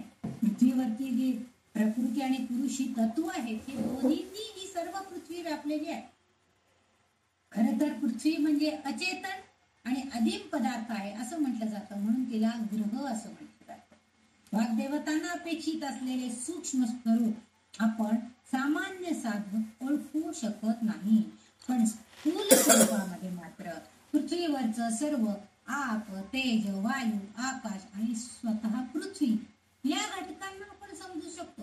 एक ही पृथ्वी आहे असं आपण दाखवू शकतो का? आता ते मॅप मध्ये पृथ्वीचा गोल आकार दाखवतात किंवा पृथ्वीचा गोळा आपल्याला दाखवतात, हे दाखवतात ही गोष्ट वेगळी आहे. परंतु आपण ही पृथ्वी आहे, हिच्यामध्ये हे आहे, हिच्यामध्ये हे आहे, ती सर्व पंचमहाभूतांनी व्यापलेली आहे याची आपल्याला जाणीव आहे. आपण साधक लोक तिचं सूक्ष्म रूपानं स्वरूप ओळखू शकत नाही, पण स्थूल रूपामध्ये मात्र आपल्याला ते दिसतं. तिच्यावरती अनेक झाडं, झुडपं, फळं फुलांनी युक्त वृक्ष आहेत, पर्वत डोंगर आहेत, नदी नाले आहेत, हे सगळं आपल्याला माहिती आहे. म्हणजे त्या पृथ्वीवरच्या अनेक घटकांनी, किंवा काही ठिकाणी अंधारी भुई आहे, काही ठिकाणी खूप प्रकाशमान असं बघायला मिळतं आपल्याला. म्हणजे समजा बर्फ असेल, बर्फावरती जर सूर्याचा प्रकाश पडला तर त्यांनी आजूबाजूचा जो परिसर येतो अगदी तेजपुंज झालेला दिसतो. प्रकाश परिवर्तित म्हणजे अशा तऱ्हेचं तेज, आप, वायू सगळीकडे वारा आला नाही. आपण जरा उकडायला लागले की काय गरम व्हायला लागले, काय उकडा वाढलाय, लगेच पंखा लावतो, लगेच काहीतरी पंखा कागद घेऊन तरी काय वारा घ्यायचा. म्हणजे हे जे सगळं आहे हे आपण या घटकांना आपण समजू शकतोय, पण प्रत्यक्षामध्ये पृथ्वी सूक्ष्म रूपामध्ये कशी आहे ते आपल्याला कळतच नाही. आणि तेच जाणून घ्यायचं असेल तर त्याला काय करावं लागतं, तर मन या घटकाद्वारे जे आपल्या मानवी देहामध्ये असणारा हा साधक भक्त काय करायला पाहिजे त्यांनी, तर आपल्या मनबुद्धीनं या पृथ्वीला जाणून घेण्याचा प्रयत्न करायचा. म्हणजे सर्वोच्च पातळीची जाणीव आपण करून घ्यायला पाहिजे की पृथ्वी कशी आहे, या सगळ्या तत्वांनी युक्त आहे. आणि याची जाणीव करून देण्यासाठी कोण आपल्याला सहाय्य करणार आहे, तर केवळ एक म्हणजे ललितांबिकाच. म्हणून तिलाच त्यांनी पृथ्वी म्हटलंय, म्हणजे तीच आहे. ही पृथ्वी म्हणजे काय आहे, तीच आहे. आणि ह्याची सगळ्याची जाणीव करून देण्याचं कार्य करणारे तीच करणार आहे. म्हणून वाग्देवतेंनी तिचंच नाव मही म्हणून संबोधलेलं आहे. आपल्याला ह्या सगळ्यासाठी, हे ओळखण्यासाठी, जाणीव करून देण्यासाठी तीच प्रयत्न करणार आहे, सक्षम बनवणार आहे. म्हणून वाग्देवता मही या नावाने तिला इथं संबोधताना दिसत आहे. पुढचं जे नाव आहे 719 नंबरचं नाव, ते नाव आहे गणांबा. त्याला गणांबा नाव म्हटलं की काय वेगळं, कारण गणपती, गणोबा हे नाव आपल्याला माहिती आहे, आपण गणपतीच्या बाबतीमध्ये हे नाव वापरतो. पण गण आणि अंबा, आता गण म्हणजे काय, तर गण म्हणजे शिवाचे योद्धे, म्हणजे त्यांना आपण गण या नावानं संबोधत असतो. म्हणजे शिवाच्या बरोबर त्याचं जे सैन्य थोडंफार, त्यांना आपण गण असं म्हणतो. आणि अंबा म्हणजे हे गण जे लोक असतात हे शिवाचे सेवक असतात. आणि ते सर्व सेवक म्हणजेच गणेश, गणपती या देवाच्या, म्हणजे म्हणून त्याला गणेश, गणांचा ईश असं त्याचं नाव ठेवलेलं आहे. कारण त्या सगळे जी त्याची सेना आहे शिवाची, त्यावरती अधिपत्य, त्यावरती देखरेख करण्यासाठी या गणपतीला त्यांनी नेमलेला आहे. तो गणाचा अधिपती असं ओळखला जातो, म्हणून त्याचं गणपती नाव ठेवलेलं आहे. गणेश जो आहे त्याला गणपती असं आपण का संबोधतो, तर त्या गणाच्या म्हणजे सेवक योद्धे जे आहेत, ते गण जे सैन्य आहे त्यांच्यावरती तो सगळं राज्य करत असतो, किंवा त्यांच्यावरती तो अधिपत्य करत असतो असं म्हणायला हरकत नाही. म्हणजे त्यांच्या सैन्याला गण असं म्हणतात. आपण जर कोणी समितीमध्ये जर गेलेला असाल, पूर्वीच्या काळी जे समिती असायच्या, शाखा असायच्या, तर तिथं गणसंख्या किती होती असं विचारलं जायचं. गणसंख्या म्हणजे काय, यात उपस्थित लोक किती होते शाखेला, त्याला गणसंख्या असं नाव दिलं, म्हणजे संबोधलं जायचं. म्हणजे आज किती किती पोरं हजर होती शाखेमध्ये असं विचारलं नाही. आज शाखेची गणसंख्या किती होती, म्हणजे एकूण किती जण आलेले होते शाखेला, समितीला किती जणी बायका हजर होत्या. म्हणजे स्त्रियांची जी शाखा असायची त्याला समिती म्हटलं जायचं, पुरुषांची जी शाखा ती त्याला शाखाच म्हटलं जायचं. म्हणजे पूर्वीच्या, आता बऱ्याच ठिकाणी पुन्हा चालू झालेला आहे, पण पूर्वी फक्त असायचं. ठराविक दिवशी जरी का विना शाखा भरल्या जायच्या आणि या धरणी मातेला, भारत मातेला सगळं व्यवस्थितपणे त्यांची प्रार्थना केल्या जायच्या. तर इथं ते गण जे आहे ते गण म्हणजे ह्या शिवाचे सगळे सेवक आहेत. आणि इथं अंबा म्हणजे अर्थातच आई, अशा योद्ध्याची आई बघा, गणांबा असे योद्धे आहेत तिच्याकडं. त्या गणपती सारखा अधिपती आहे म्हणजे त्या गणाचा, आणि त्याची आई म्हणून ही गणांबा म्हणजेच ललितांबा, आणि तीच आता शिवाची पत्नी पण आहे. म्हणजे इथं आई म्हणजे पार्वती रूप ललिताच आहे. ती गणेश या पुत्राच्या अधिपत्याखाली असलेल्या शिवगणांची माता म्हणजेच आई आहे. गणपती हा पार्वती पुत्र हे आपल्याला सगळ्यांना माहिती आहे, आणि त्याच्या गणांचे अधिपत्य म्हणून तिचं नाव इथं वाग्देवी गणांबा असा उल्लेख करताना दिसतंय. म्हणजे बघा, ती त्या शिवाच्या सैन्यावरचं अधिपत्य करणाऱ्या गणेशाची आई आहे. आणि मग आई आपल्या लेकरांचं कधी वाईट चिंतेल का हो? कधीच नाही. करुणामयी आहे ती. आपल्या लेकरांचं सगळं चांगलंच व्हावं असं कुठल्याही आईला वाटतं. त्या आपल्या मुलांचं चांगलं, भले असं म्हणत नाही मी की दुसऱ्याचं वाईट व्हावं असं ती आई चिंते. कुठली आई दुसऱ्याचं वाईट व्हावं असं पण चिंतणार नाहीच आहे. तरी एखादी आई दुसऱ्याचं वाईट होण्यासाठी काही करत असेल तर ते तिच्याबरोबर तिच्या कर्माची फळं म्हणायचं. पण आपण स्वतः कुठल्याही मुलांचं वाईट व्हावं असं कधी संबोधत नाही, कारण आईचं करुणामयी हृदय आहे. आणि इथं तेच गुण या ललितांबिकेचे आपल्याला दिसतात. आणि म्हणून वाग्देवतेंनी इथं त्यांचा उल्लेख गणांबा, गणांची आई असं केलेलं आहे. गणपतीची आई किंवा गणसंख्या जी आहे, शिवयोद्धे जे आहेत त्यांची माता, त्यांची आई असं म्हटलेलं आहे. पुढचं जे 720 नंबरचं नाव आहे ते गुह्यकाराध्या. गुह्यकाराध्या म्हणजे गुह्यक. आता इथं जसं वरती शिवाचे योद्धे होते सगळे म्हणून त्यांना गण असं म्हटलं गेलं, तसं गुह्यक म्हणजे कुबेराचे योद्धे. कुबेर हा जो राजा आहे त्या आणि हा कसा आहे, कुबेराला आपण म्हणतो की काय कुबेरासारखी संपत्ती आहे त्यांच्याकडं, हा उल्लेख आपण करतो श्रीमंत लोकांकडे. आता कुबेराची श्रीमंती आहे म्हणजे काय, तर कुबेर हा धनाचा अधिपती आहे. त्याच्याकडे इतकं धन आहे की त्या बालाजीच्या गोष्टीमध्ये नेहमी सांगतात, त्या बालाजीने लग्नासाठी म्हणून कर्ज घेतलं म्हणे, आणि ते परत करता करता मोजता तो तिथंच झोपी गेला असं काहीतरी. ते आडवा शेषाई भगवानचं वर बऱ्याच वेळेला मागच्या डोक्याखाली तो झोपला म्हणे, त्याला झोपच लागून गेली. इतकं कुबेर, तुला किती हवंय घे, इतकं तुला मी देतोय घे म्हणून त्यांनी सांगितलं होतं की हे जे आहे हे इतकं अफाट धन ज्याच्याकडे आहे असा तो कुबेर. आणि त्या कुबेराचे योद्धे म्हणजे गुह्यक. आता इतकं धन आहे म्हटलं त्या धनाचा सांभाळ करायला, किंवा तो राजा आहे कुबेर, त्यावरती त्याच्याकडं त्याचं सैन्य हे असणारच, आणि त्या युद्धामध्ये असणारे जे सैन्य आहे त्या सैनिकांना, त्या योद्ध्यांना गुह्यक अशा नावानं उल्लेख केला जातो.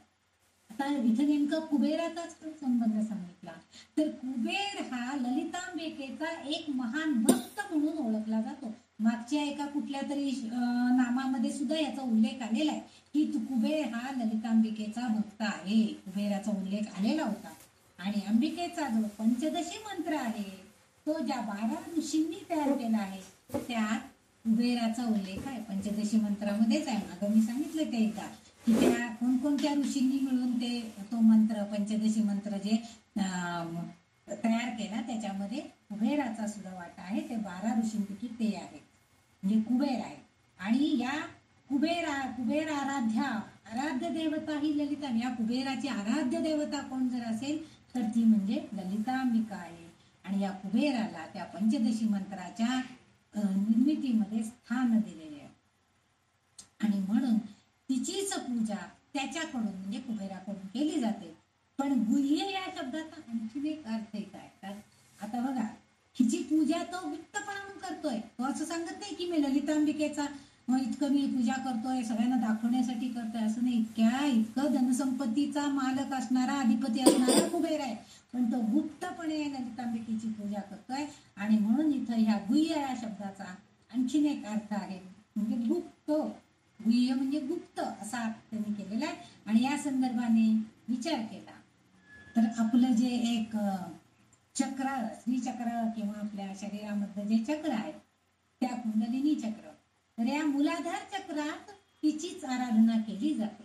म्हणजे गुप्तपणे सूक्ष्मातील सूक्ष्म रूपामध्ये ती कुंडलिनी चक्रामध्ये आहे. म्हणजे गुह्यक आराध्या म्हणजे अतिशय गुप्तपणे ती आपल्या मूलाधार चक्रामध्ये आहे असं सांगितलं जाते. आणि म्हणूनच तिला गुह्यक आराध्या असं, म्हणजे त्या गुप्तपणे ही आराध्य देवता म्हणजे ललितांबिका तिथं आहे.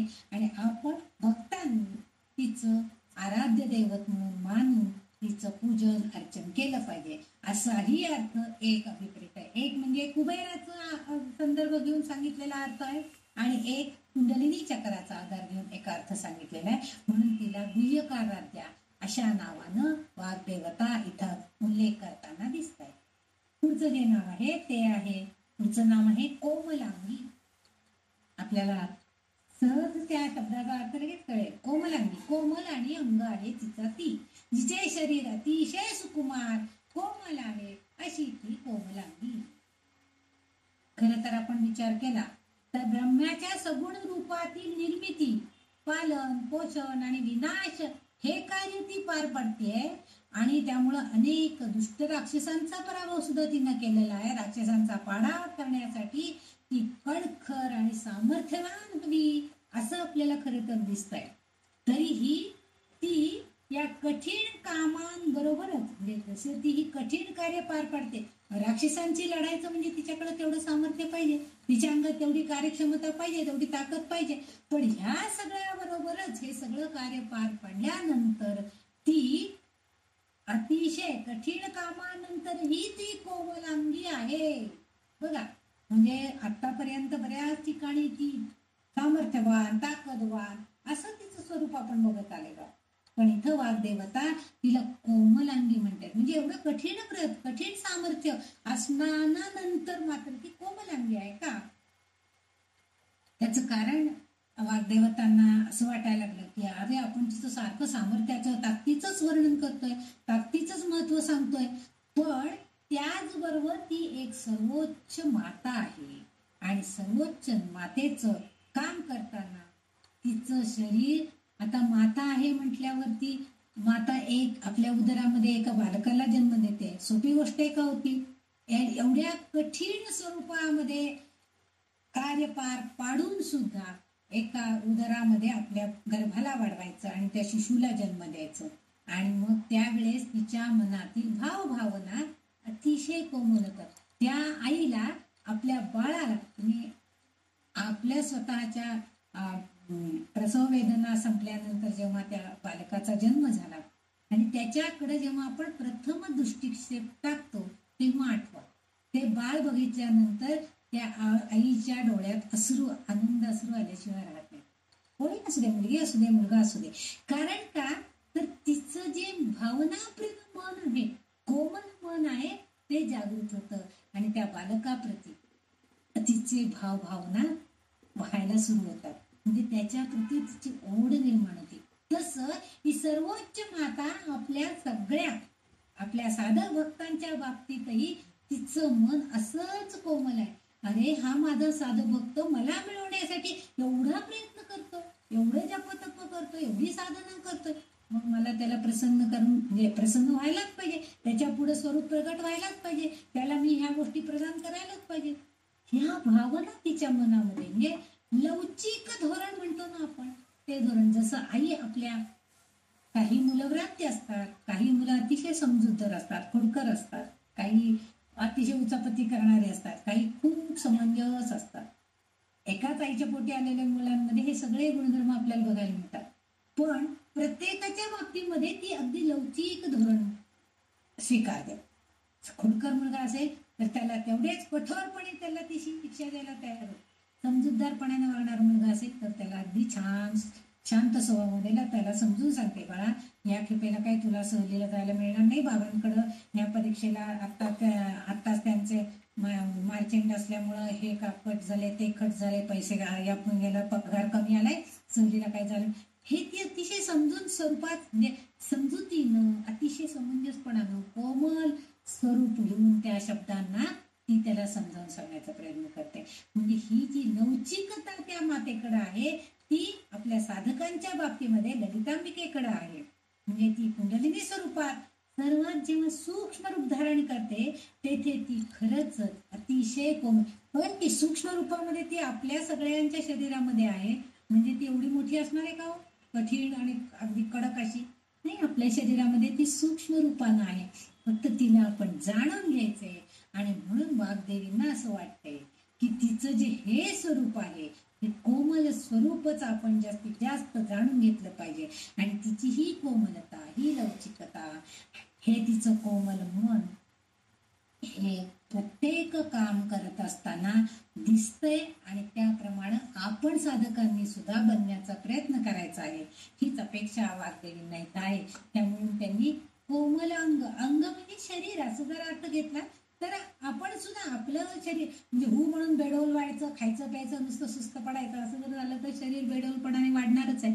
पण नाही, मला तितकंच कणखर पण व्हायला पाहिजे, तितकंच लवचिक पण असायला पाहिजे, माझ्या हातनं बरोबर सगळी कामं झाली पाहिजेत, माझ्याकडनं तेवढी भक्ती झाली पाहिजे, हेही आपण करायचं आहे. आणि ही सगळी भावभावना या सूक्ष्म रूपातली ललितांबा आपल्याला सक्षम करते, तेवढी शक्ती प्रदान करते. म्हणून इथं वाग्देवींनी तिला कोमलांगी असं तिचं नाव इथं उद्धृत केलेलं दिसतंय. पुढचं जे नाव आहे ते म्हणजे गुरुप्रिया. कारण ह्या 149 नावामध्ये जवळजवळ 2 नावं आलेली आहेत. त्यामुळे मधुमती गुरुप्रिया 722 नंबरचं नाव आहे.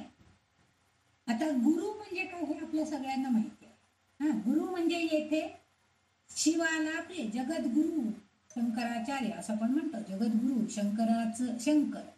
आता हे शिवाची पत्नी असाही तिचा उल्लेख आहे. म्हणून इथं गुरु म्हणजे येथे शिवपत्नी असाही अर्थ आहे. आणि ती शिवाला प्रिय आहे. गुरु प्रिया, प्रिया म्हणजे काय, आवडती, जे प्रिय आहे, जे आपल्याला आवडतं ते. म्हणजे गुरुला आवडणार कोण आहे, गुरु म्हणजे इथं शिव, ज्या शिवानं आपलं सगळं ज्ञान तिला प्रदान केलेलं आहे. ज्ञानदा म्हटलेलं आहे. शिवसारखं काहीतरी असं एक नाव आलेलं आहे मागच्या एका ह्याच्यामध्ये, शिवज्ञाना का काहीतरी असं नाव एक आलेलं आहे. म्हणजे हे जे त्यांनी वाग्देवींनी तिचं जे नाव आपल्याला सांगायचा प्रयत्न केलेला आहे त्या नावानुसार हा शिव म्हणजे गुरु झाला. आणि त्याला जे काय आवडतं अर्थात त्याची पत्नी त्याला नक्कीच, कारण ती शक्ती प्रदान केल्याशिवाय हा कार्य करू शकत नाही. त्याला कल्पना आहे आपल्या पत्नीच्या शक्तीची. आणि त्यामुळं तिला त्या शक्ती स्वरूपिणी असणाऱ्या आपल्या पत्नीला तो प्रिया म्हणतो, आवडती आहे असं म्हणतो. आणि म्हणून शिव आणि शक्ती एकमेकांना प्रिय आहे. म्हणजे इथं प्रिया म्हणजे जर ही शक्ती देवता मानली तर शिवाला ही, आणि गुरु म्हणजे शिव मानला तर ते दोघंही एकमेकांना प्रिय होत आहेत. म्हणजे गुरु शिवाला जर गुरु मानलं तर त्याची पत्नी अर्थातच गुरुपत्नी होते. आणि गुरुकुलातील गुरुला जेवढे महत्व असतं, गुरुकुलामध्ये जर आपण विचार केला, पूर्वीच्या काळी गुरुकुलामध्ये मौंजी बंधन झाल्यावर मुलं जायची राहायला, तर तिथं गेल्यावर गुरुला जितकं महत्व असायचं तितकंच गुरुमातेला सुद्धा असायचं. म्हणजे गुरुची पत्नी जी गुरुमाता असायची तिला सुद्धा तेवढंच सन्मान, तेवढंच महत्व दिलं जायचं, तेवढाच दर्जा दिला जायचा. आणि म्हणून मागच्या जे एक नाव गुरुमंडल रूपिणी असं तिचं जे वर्णन केलेलं आहे त्याच्यामध्ये सुद्धा गुरु म्हणजे ग्रह आहे आणि तो देवदेवतांचा गुरु आहे. गुरु ग्रह आहे. गुरु शुक्र शनी हे सगळे ग्रह आपण पृथ्वीच्या भोवती फिरतायत वगैरे हे सगळं आपण भूगोलच्या मध्ये वगैरे अभ्यासलेलं आहे. त्या आकाशाचा अभ्यास करणारे लोक पण त्याचा अभ्यास करतायत. आणि शुक्र हा ग्रह राक्षसांचा गुरु आहे. बघा, गुरु हा ग्रह आहे देवदेवतांचा गुरु आहे आणि शुक्र हा ग्रह राक्षसांचा गुरु आहे. आणि तिला या गुरूंची आवड आहे. म्हणजे ह्या संपूर्ण गोष्टींमध्ये आपलं एक लक्षात येतं की ह्या ललितांबिकेला म्हणजे गुरुमातेला किंवा प्रिय असणाऱ्या गुरुला म्हणजे त्याच्या पत्नीला ह्या गुरुग्रहाची जेवढी आवड आहे तेवढीच म्हणजे तिला या गुरुची आवड आहे. गुरुप्रिय आहे ती म्हणजे तिला गुरु या ग्रहाची म्हणजे शिवाची आवड आहे. तसं शुक्र या ग्रहाची सुद्धा तिला आवड आहे. कारण का तर राक्षसांची देवता आहे, राक्षसांचा गुरु आहे शुक्र. म्हणजे शुक्र जो आहे त्याला राक्षसांचा गुरु म्हटलेला, पण तो गुरु स्वरूपामध्ये आहे.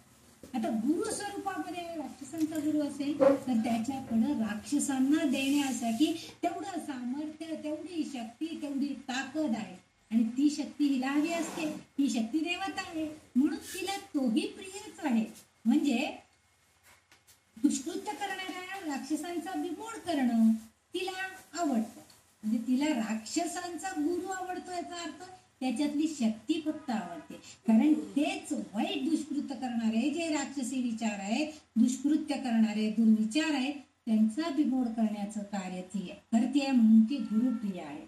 आणि देवदेवतांच्या ग्रहाची जी पत्नी आहे म्हणून गुरुप्रिया, तिला त्यांची पण आवड आहे. म्हणजे देवदेवतांना सुद्धा म्हणजे आपण अनेक नामांमधनं बघितलं की सगळे देवदेवता या ललितांबिकेचं पूजन करताना दिसत आहेत. विष्णू तिची पूजा करतोय, कुबेर तिची पूजा करतोय, सगळे देव अग्निदेवतेचं पूजा करतोय, सगळे देव तिची पूजा करताना दिसतात. आता हे पूजन करतायत म्हणजे काय तर ते तिची भक्ती करतायत आणि म्हणून तिला गुरुप्रिया असं तिचं नाव इथं दिलंय. म्हणजे तिला त्याची आवड आहे. ललितांबिकेचा जो पंचदशाक्षरी आणि षोडशी मंत्र जो आहे या प्रसिद्ध मंत्रांचे प्रसार करणाऱ्या गुरूंना ती आवडते. आता बघा, आता इथं त्यांनी असाही संबंध लावून सांगितला की ते गुरु आहेत म्हणजे शिवाशी संबंधित सांगितलं. राक्षस म्हणजे ग्रह म्हणून गुरु आहे त्याच्याचा संबंध लावून सांगितलं. आणि आता इथं गुरुप्रिया म्हणजे या षोडशी मंत्र किंवा पंचदशाक्षरी मंत्र ह्याची जे उपासना करतात त्या उपासकांना, त्या भक्तांना, त्या साधकांना सुद्धा साधक सुद्धा तिला प्रिय आहे आणि त्यांना ती प्रिय आहे. म्हणजे साधकांना ललितांबिका प्रिय आहे म्हणून ते गुरुप्रिय झालं. आणि त्या साधक भक्त सुद्धा तिला प्रिय आहेत म्हणजे ती तिथं गुरु रूपामध्ये आहे म्हणजे त्या मंत्रामध्ये आहे म्हणून तिलाही ते प्रिय आहेत.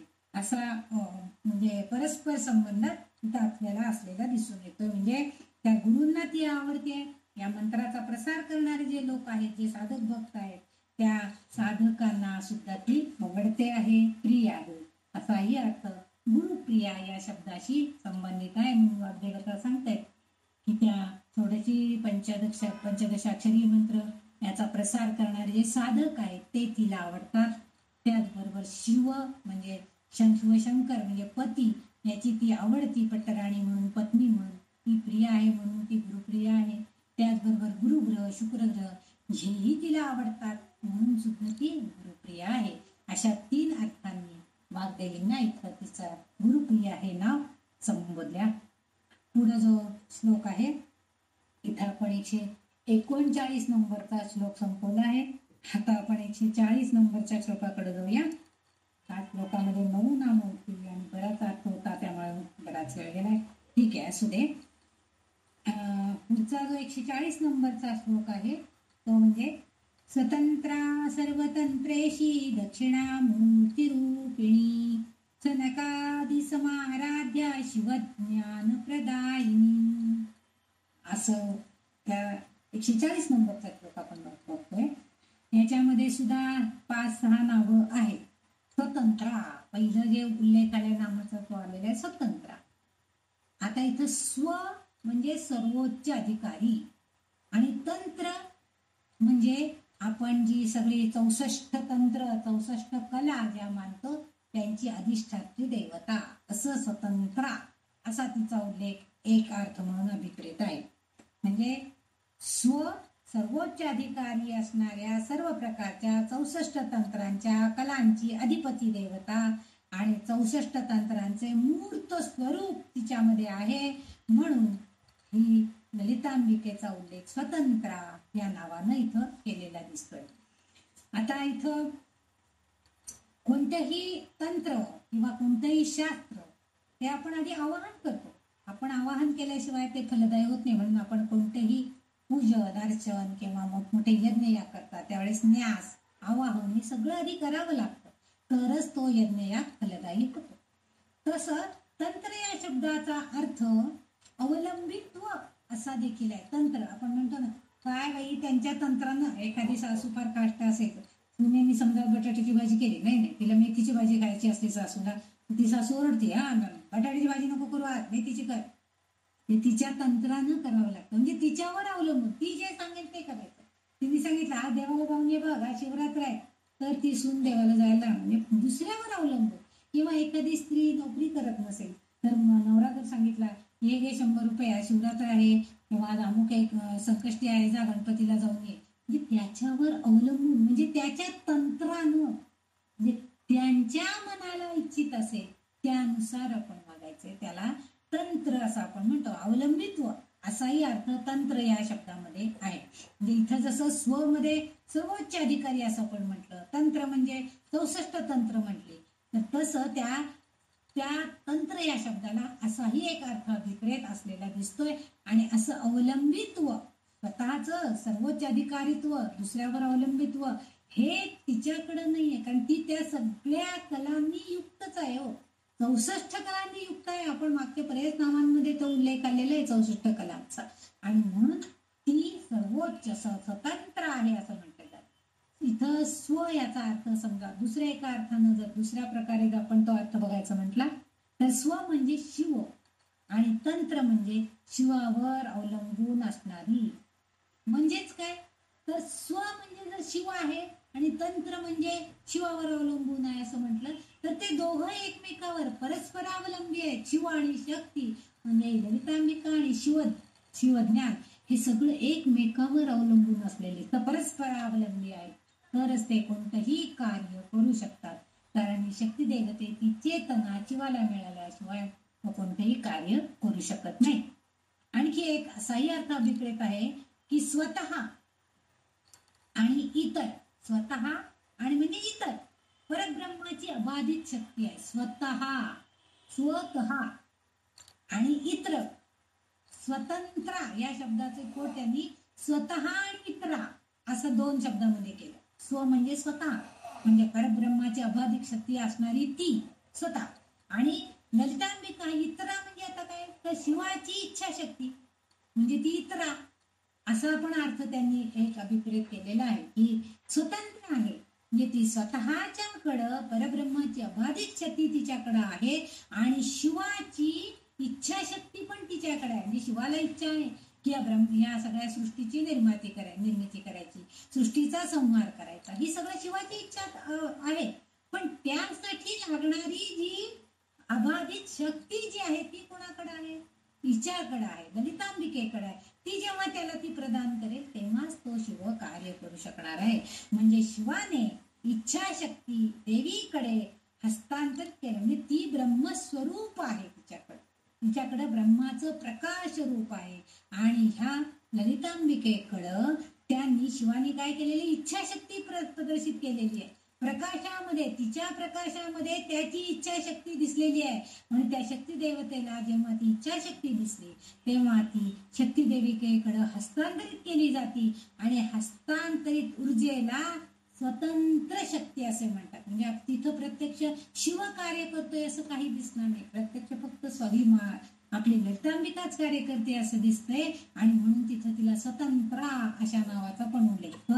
स्वतः इतरा म्हणजे इकडं तिकडं सगळीकडं तीच, आणि स्वतः म्हणजे अबाधित शक्ती, असं परब्रह्माची शक्ती असा पण अर्थ आपण घेऊ शकतो. म्हणजे 3 प्रकारे ह्या स्वतंत्र या शब्दाचा अर्थ आपल्याला इथं दिसतोय. आणि हा वाग्देवींना आपल्यासाठी काय अपेक्षित आहे, तर तिच्याकडे जी अबाधित शक्ती आहे ती आपण तिच्याकडं, आपल्याला जे ज्ञान प्राप्त झालेलं आहे त्या ज्ञानातून काहीतरी इच्छा प्रदर्शित करायची तिच्याकडं.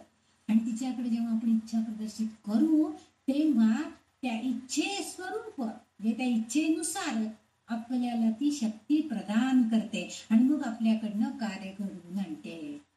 मला तरी या नामामध्ये मला तरी असं वाटतं की मी इच्छा प्रगट केली की सहस्रनामाचा अर्थ सांगायचा प्रयत्न करायचा. माझ्या मनामध्ये इच्छा निर्माण झाली आणि ही ललिता मातेकडे पोहोचली. मग त्या प्रकाश रूपामध्ये तिने मला थोडीशी प्रवृत्त केलं की अगं तुझ्याकडे पुस्तक आहे ना अर्थाचं, त्याचा थोडा आधार घे, बघ तुला सांगता येतोय का. आणि मग हे पुढं आलं. म्हणजे ही आपण हे शिकायचंय की आपली इच्छा सुद्धा चांगल्या गोष्टीसाठी पाहिजे. नाहीतर मला धन दे, दौलत दे, 1 माडी आहे, 2 माड्या दे, 5 मजली बंगला दे, हे नकोय. तर कसं हवं आपल्याला, ज्ञान मिळवण्याची इच्छाशक्ती पाहिजे, मोक्ष मिळवण्याची इच्छाशक्ती, अध्यात्म मार्गाची प्रगती करण्याची इच्छाशक्ती आपल्याला पाहिजे. आणि त्यासाठी तिच्याकडे असणारी प्रकाश ऊर्जा, अबाधित शक्ती ही आपल्याला देईल आणि आपण त्या प्रकाश मार्गातून पुढे पुढे चाल करत राहू. इथं हा अर्थ म्हणजे हस्तांतरित ऊर्जेला स्वतंत्र शक्ती, आपल्या ती ऊर्जा आपल्याकडे येते, हस्तांतरित होते आणि मग स्वतंत्रपणे आपण आपलं कार्य राहतो. हीच अर्थ इथं या वाग्देवीनं अभिप्रेत आहे. पुढं 724 नंबरचं नाम आहे सर्वतंत्रेशी. बघा आता वरती आलं स्वतंत्र आणि इथं सर्वतंत्रेशी.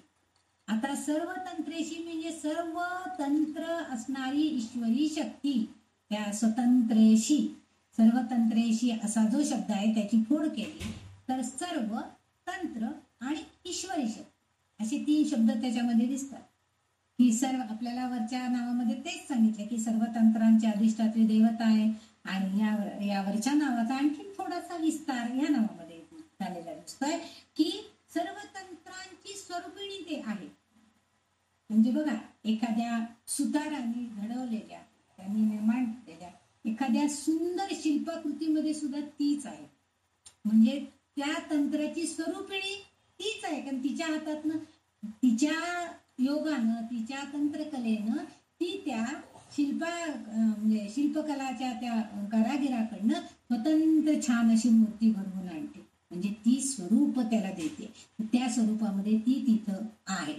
म्हणजे सर्व तंत्रांचा पाया जर आहे, आपण जर आणखी खोल असा विचार करत गेलं तर सर्व तंत्रांचा पाया म्हणजे तीच आहे. आपण कोणतेही जेव्हा विधी करतो, पूजेच्या अर्थानं जर आपण विचार करायचा म्हटला तर कोणतेही विधी वैदिक पद्धतीनुसार जेव्हा करतो, तत्वानुसार म्हणजे आपण आपल्याला, म्हणजे काही जण म्हणतात की यजुर्वेदीय पद्धतीनुसार आपण जेव्हा रुद्र शिकायला घेतो तर तेव्हा बऱ्याच जणांचे प्रश्न होते की तुम्ही रुद्र शिकवणार आहात ते यजुर्वेदीय शिकवणार आहात का ऋग्वेदी शिकवणार आहात. म्हणजे हे 2 वेगवेगळी तत्व आहेत, वेगवेगळी प्रकार म्हणतो आपण, वर्गीकरण आहे ऋग्वेद आणि यजुर्वेद. ह्यानुसार तुम्ही शिकवणार आहात का. तर मी सांगितलं होतं की नाही, दोन्हींमध्ये फारसा फरक नाहीये, कारण तत्व ती एकच असतात.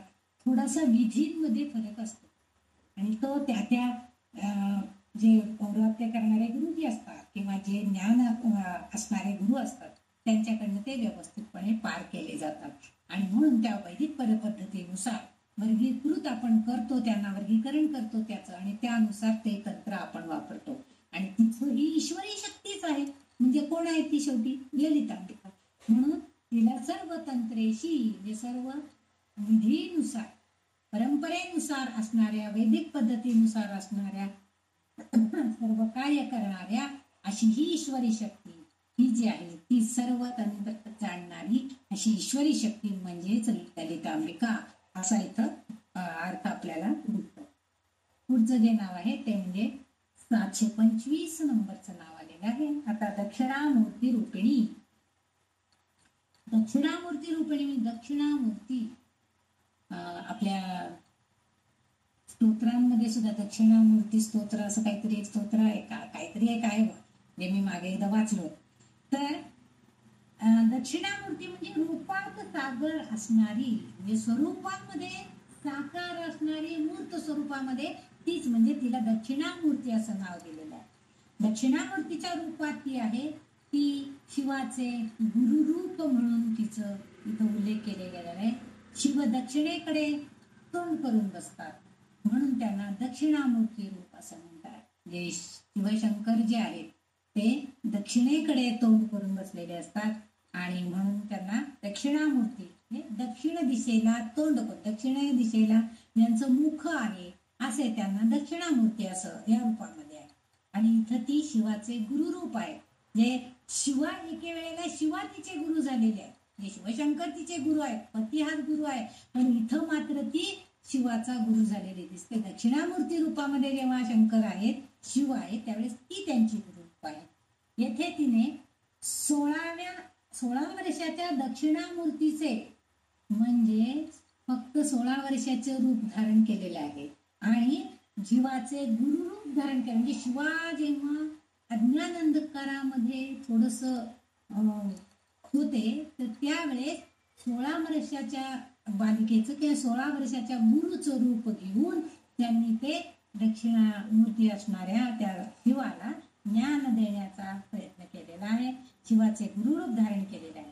भगवान ब्रह्म आणि भगवान विष्णू यांचा हा दक्षिणामूर्ती गुरुरूप आहे. म्हणजे ललितांबिकेचं जे हे 16 वर्षीय रूप आहे गुरुरूपामधनं असणार, हे भगवान विष्णूचं आणि भगवान शिवाचं आणि भगवान ब्रह्माचं सुद्धा दक्षिणामूर्ती रूप म्हणजेच गुरुरूप हे म्हणजे दक्षिणामूर्ती आहे.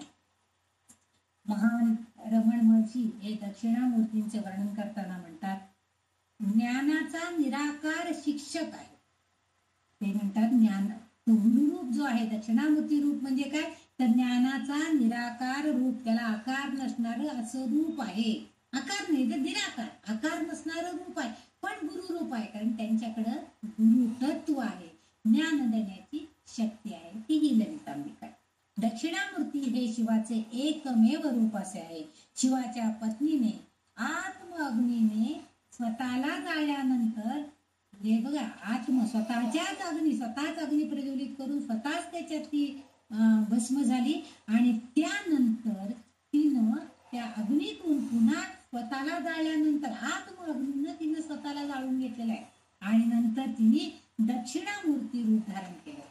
पण पत्नी विरहाने शिवाला, म्हणजे ती स्वतः जळून गेली होती, पण पत्नी विरह झाल्यामुळं, तिला गमवल्यामुळं शिवानी शिव म्हणजे शंकर दक्षिणेकडे तोंड करून बसले. म्हणजे स्वतःच्या, आणि का तोंड करून बसले की माझ्या पत्नीनं असं काय झालं की तिने स्वतःलाच जाळून घेतलं बरं, म्हणून त्यांनी ध्यान धारणा करायला सुरुवात केली, जाणून घेण्याचा प्रयत्न केला. म्हणजे ते त्यावेळेस होते मौनामध्ये, म्हणजे बोलत नव्हते, काहीही बोलत नव्हते, ब्रह्माचे ध्यान करत होते. आणि ब्रह्माचे पुत्र त्यांच्या डोळ्यासमोर जेव्हा त्यांनी ही ध्यानधारणा करायला सुरुवात केली, दक्षिणेकडे तोंड करून बसले. आपल्याकडे सुद्धा जर एखादा मुलगा रागवला आणि असा कोपऱ्यात तोंड करून, हे दक्षिणामूर्तीसारखं काय बसलायस, असं आपण एखाद्या त्याला गमतीनं म्हणत असतो. म्हणजे काय, तर रागवून दक्षिणेकडे तोंड करून चुकून जर बसलेला असेल, त्यावेळी ध्यानधारणा म्हणजे आपण आपलं स्वरूप जाणण्याचा प्रयत्न करतो. ध्यानधारणा याचा अर्थ तिथं स्वरूप जाणण्याचा प्रयत्न आहे. आणि काहीही बोलायचं नाही. त्या मुलाला आपण काहीही विचारलं, काही सांगितलं, तो मुलगा काय बोललेला असतो, काही बोलत नाही, गप्प बसलेला असतो. तसं मौन ह्या शंकरांनी घेतलेलं होतं. आणि मग त्या ध्यानामध्ये त्यांच्या डोळ्यासमोर ब्रह्माचे जे पुत्र आहेत सनत कुमार आणि सनंदन यांनी ती शिवाच्या म्हणजे मौन अवस्थेतील ललितांबिकेकडून त्यांनी मौन मुद्रा धारण करायला लावून त्यांना जीवन दर्शन करवलं होतं. आता याचा आपल्या भागवतामध्ये पण याचा थोडाफार उल्लेख आलेला आहे की सनत कुमार आणि सनंदन हे जे 4 ऋषी होते, या सगळ्यांना ह्या दक्षिणामूर्ती रूपामध्ये ललितांबिका आलेली आहे. त्यावेळेस शिव मौन स्वरूपामध्ये होता, पण ललितांबिकेने दक्षिणामूर्ती रूप धारण केलं अवघ 16 वर्षाचं, आणि तिने ह्या सगळ्या ऋषिकुमारांना ज्ञान प्राप्त करून दिलेले, दीक्षा देण्याचा प्रयत्न आणि मौन मुद्रा धारण करायला लावून त्यांना जीवन दर्शन, म्हणजे त्या शिवामध्ये ती परस्पर, म्हणजे ते दोघं शिवशंकर एकमेकांवर अवलंबून आहेत हे आपल्याला आधीच माहिती आहे. त्यांच्या स्वरूपात म्हणजे त्यांना मौन सोडायला लावून, मौन अवस्थेमधल्या असणाऱ्या, म्हणजे प्रत्यक्ष ते काही बोलत नव्हते. शिवशंकर जेव्हा ध्यानाला बसले होते, त्यांच्याकडं हे सगळे 4 ऋषिकुमार आम्हाला दीक्षा द्या, आम्हाला ज्ञान द्या, ज्ञान संपादन करायचं म्हणून आलेले होते.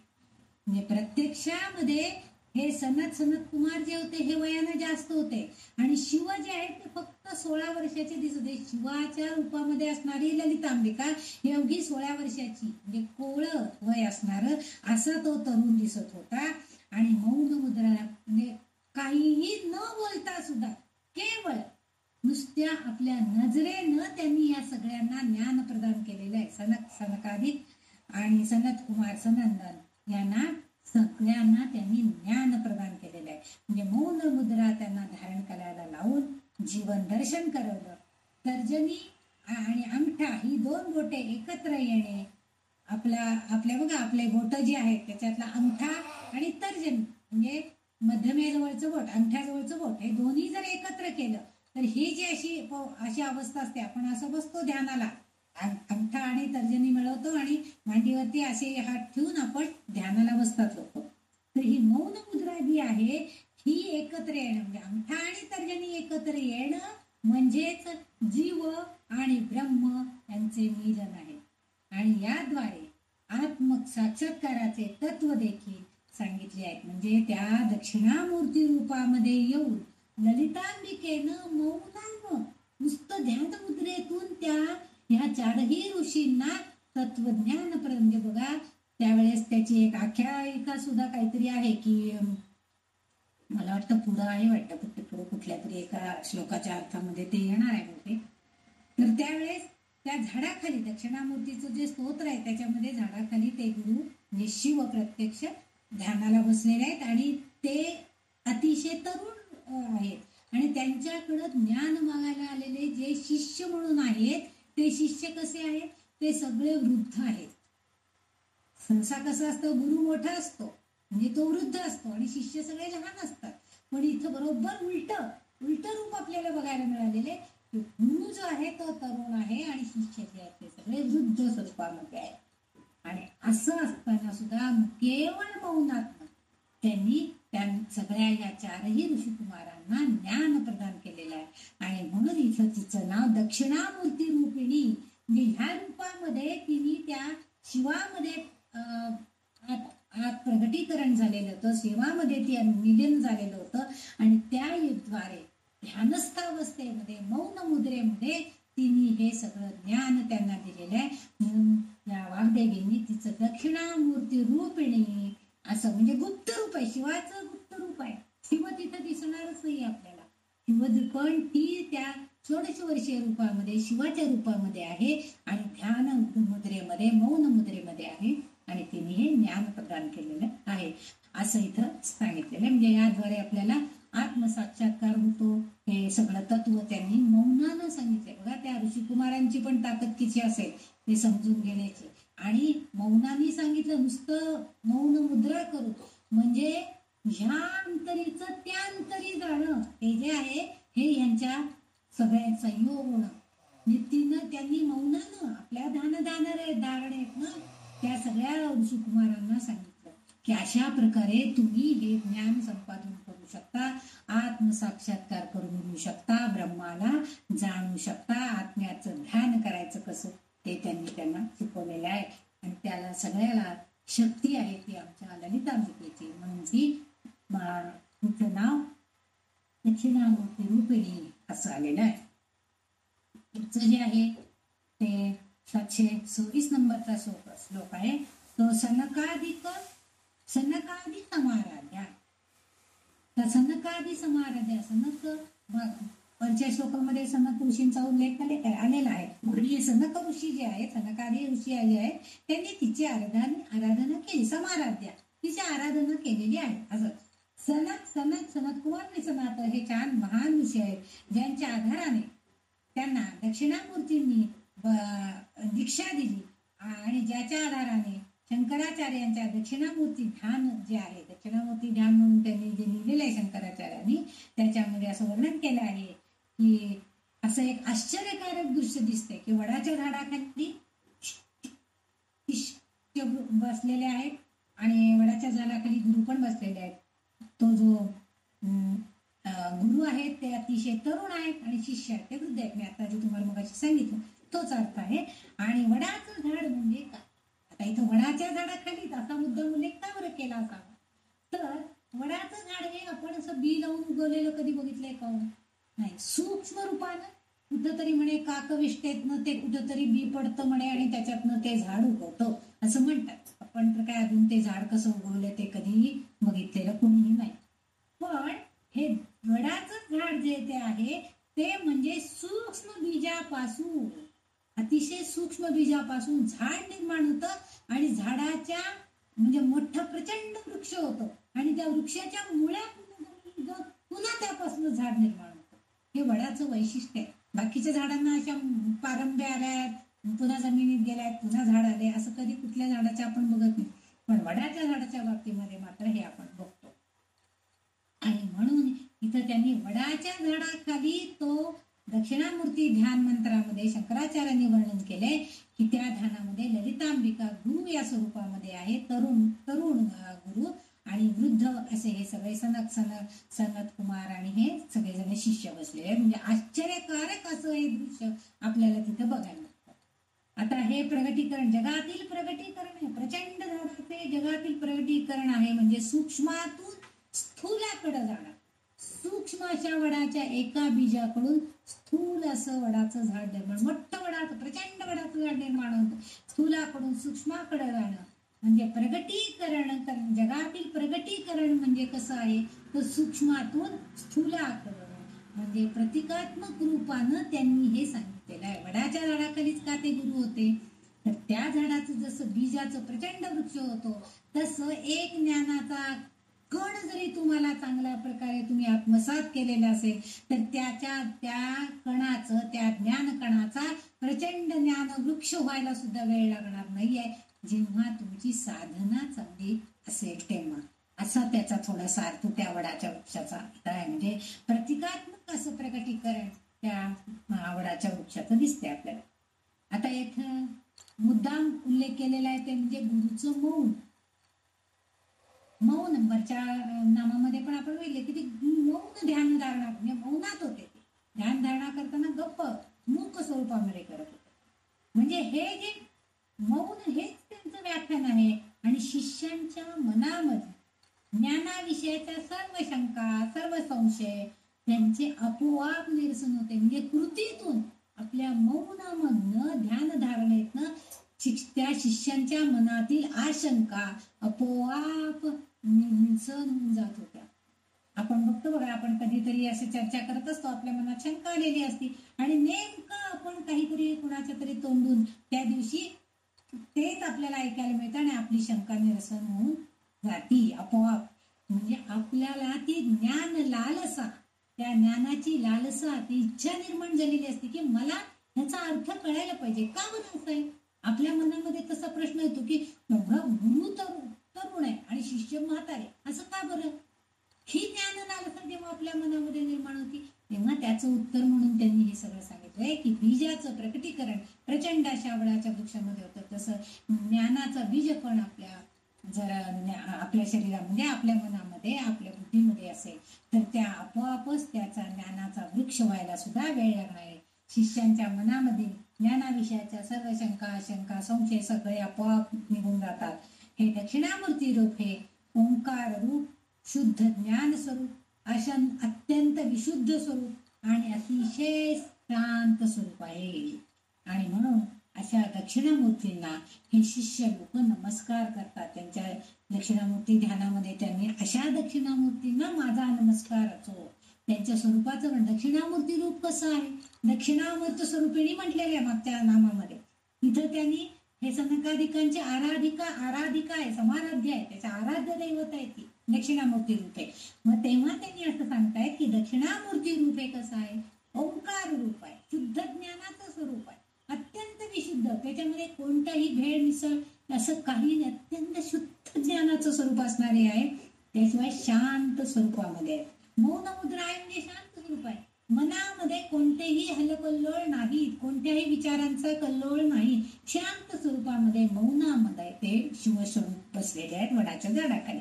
अशा या दक्षिणामूर्ती हे जे 4 शिष्य ऋषीमुनी आहेत हे सगळे येऊन नमस्कार करतात. आणि म्हणजे कोणत्याही शब्दांची देवाणघेवाण न करता त्यांना ज्ञान प्राप्त झालेलं आहे. सोपं आहे का हो असं ज्ञान प्राप्त होणं? केवळ ललितांबिका सक्षम आहे त्याच्यासाठी, कारण तिच्याकडे सूक्ष्म रूप धारण करण्याची शक्ती आहे आणि त्या सूक्ष्म रूपानं ती त्या शिष्यांच्या हृदयामध्ये किंवा शिष्यांमध्ये परिवर्तित होते आणि त्यांना तिथं ते गुप्त रूपानं सगळं ज्ञान प्रदान करते आहे.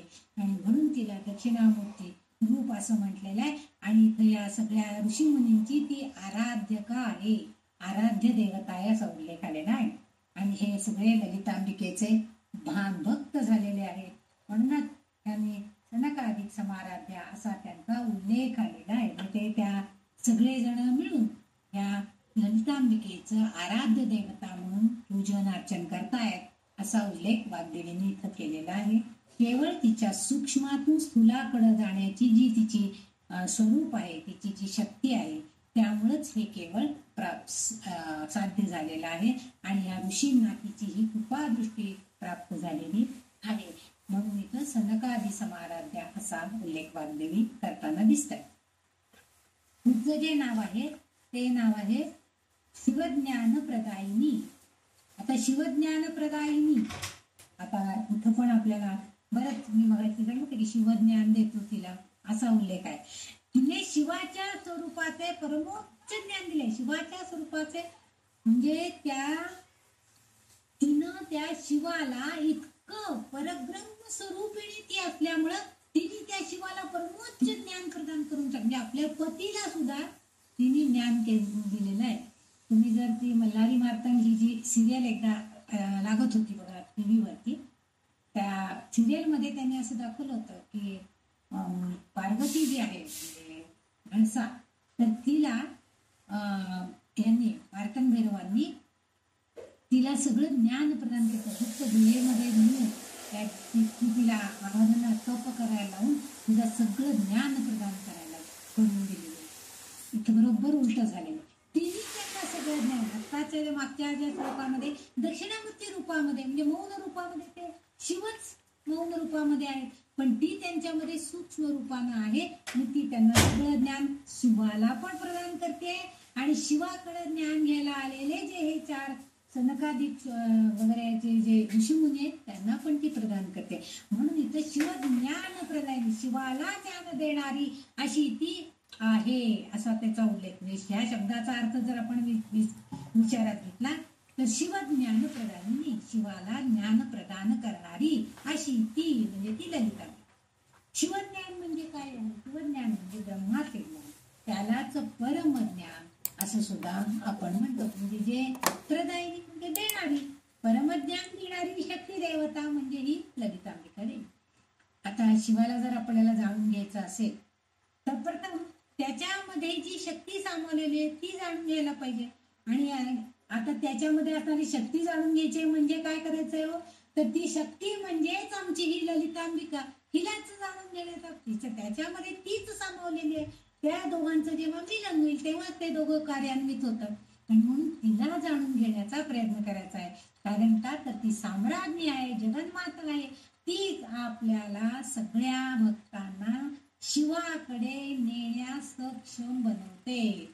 शिवाकडे असणारं जे परमज्ञान तिनेच प्रदान केलेलं आहे, ते ज्ञान जर आपल्याला प्राप्त करून घ्यायचं असेल तर आपल्याला ललितांबिकेचंच सहाय्य घ्यावं लागणार आहे. तीच आपल्याला शक्ती प्रदान करणार आहे असा अर्थ आहे. आपण जसे काही हल्ले तर वारा आहे याची आपल्याला जाणीव झाल्याचं सांगतो. काही गरम उष्ण गार याची जाणीव झाली तर आपण त्याची अग्नी आहे म्हणजे गरम असेल तर अग्नी आहे म्हणतो, गार असेल तर इतका थंडी आहे असं आपण. मग जेव्हा त्या शक्तीला आपले कार्य योग्य प्रकारे सुखावं आहे असे वाटते तेव्हा तिला शिव साकारता येतो. या शब्दांचा अर्थ असा आहे की म्हणजे आपल्याला जेव्हा कशाची जाणीव होती, थंडीची जाणीव झाली, बाहेर फारच गार वारा आहे, काही हल्लं तर आपण बाई काय वारं सुटलंय, सगळे फडफड फडफड सगळे पेपर बाहेरच्या खोलीपर्यंत उडत गेलेत बघा वाऱ्याने, हे आपण सांगतो. म्हणजे त्याची जाणीव आपल्याला होते. काही एकदम समजा गरम गरम गरम गरम दूध किंवा गरम गरम पाणी जर आपल्या शेजारी आणून ठेवले आपण, हा काय गरम आहे बाई, फारच गरम आहे, जाणवत आहे त्याची ऊब आपल्याला येते. म्हणजे तिथं अग्नी आहे, तिथं उष्णता आहे, याची जाणीव आपल्याला होती आहे. मग जेव्हा थंडी असते तेव्हा तेव्हा आपल्याला ती उबही सुखावं वाटते. जेव्हा आपल्याला गरम होतं तेव्हा ती वारा जेव्हा येतो हलतो सगळीकडं, तेव्हा आपण हा काय छान वाऱ्याची झुळूक आली म्हणतो. म्हणजे तेव्हा ती वाऱ्याची झुळूक आपल्याला सुखावं होते. म्हणजेच ती काय करते, शक्ती हे आपलं जे कार्य आहे, जे वारा वाहण्याचं कार्य, अग्नी निर्माण करण्याचं कार्य, ऊर्जा निर्माण करण्याचं कार्य, हे कार्य करत असताना ती ललितांबिका त्या स्वरूपामध्ये सूक्ष्म रूपाने जाते आणि मगच तिला तिथं शिव साकारता येतो. कारण तिच्यासाठी शिव हा ज्ञानाचा स्रोत आहे. म्हणजे ज्ञानाचा प्रवाह कोण आहे तर शिवशंकर आहे, म्हणजे तिचे पती आहेत आणि त्यांच्याद्वारे शिवज्ञान, शिवाचं ज्ञान देणारी, शिवज्ञान, शिवाकडे असणारं ज्ञान प्रदान करणारी, असा त्याचा अर्थ त्यांनी आपल्याला आधी अभिप्रेत केलेला आहे. म्हणजे ते शिवाकडे असणारं ज्ञान जे आहे ते भक्तांना मिळण्यासाठी काय करायला पाहिजे, तर ती काय करते, तर ती आधी आपल्याला सुखावं असणारं कार्य करते, आपल्यामध्ये ती सूक्ष्म रूपाने येते आणि मग आपल्याला शिवाचा ज्ञानाचा जो स्रोत आहे त्यामध्ये ती आपल्याला घुसवते. म्हणजे त्या प्रवाहामध्ये आपल्याला जायला सांगते, मार्गदर्शन करते, मग आपल्याला ते ज्ञान मिळतं. म्हणजे आपल्याला जसं आपण जेव्हा गीता शिकायला लागलो तेव्हा आधी नुसतं गीता वाचन शिकलो, मग गीतेचा अर्थ समजावून घेतला, आता आपण गीता अभ्यास करायला शिकलो. म्हणजे हे जे आहेत आधी त्यांनी त्याला थोडंसं सुखावं केलं. गीता थोडी वाचायला यायला लागली ना, हरकत नाही, थोडंसं ज्ञान प्राप्त झालंय, आता त्याचं थोडंसं अर्थ समजावून घे, मग आपल्याला थोडा अर्थ समजायला लागला. हा, ह्या ह्याच्यामध्ये अर्जुनाला विषाद झाला, ह्या ह्याच्यामध्ये त्यांनी संयम कसा राखायचा ते शिकवलं. पुरुषोत्तम योगामध्ये चांगला योग कसा असावा, माणूस कसा असावा ते सांगितलं.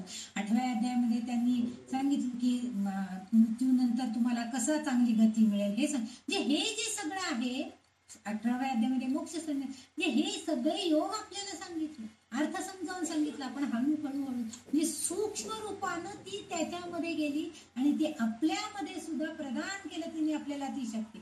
मग आपल्याला कळलं या गीता एवढी मोठी आहे, एवढं ज्ञान आहे ह्याच्यामध्ये, मग आता आणखीन आपण खोलात जाऊन अभ्यास करायला पाहिजे बरं का. मग आपण आता त्यांचा आणखीन बारीक अभ्यास करायला, प्रत्येक अध्यायाचा बारीक सारीक अभ्यास करून आपण आता त्यातील आणखीन सूक्ष्मातलं सूक्ष्म ज्ञान प्राप्त करण्याचा प्रयत्न करतो. आणि इथं तेच अपेक्षित आहे वाग्देवींना की शिवाला तिने जरी शिवाकडनं जे ज्ञान आपल्याला मिळणार आहे ते ज्ञान देण्यासाठी ती सूक्ष्म रूपामध्ये येते. कारण शिव हा ज्ञानाचा स्रोत आहे. स्रोत म्हणजे प्रवाह, म्हणजे त्या प्रवाहामध्ये ती आपल्याला प्रवाहित करते, आपल्याला पुढे जायला सांगते, मार्ग दाखवते, जावा तुम्ही, तुम्हाला हे नक्की प्राप्त होईल. म्हणजे शिवाबरोबर जेव्हा ही शक्ती असणार आहे तेव्हा तो शिवचैतन्यमय होतो. कारण तो त्याशिवाय कार्यच करू शकत नाही. ती शक्ती नसेल तर तो काही नाही, तो दंडच बसणार आहे.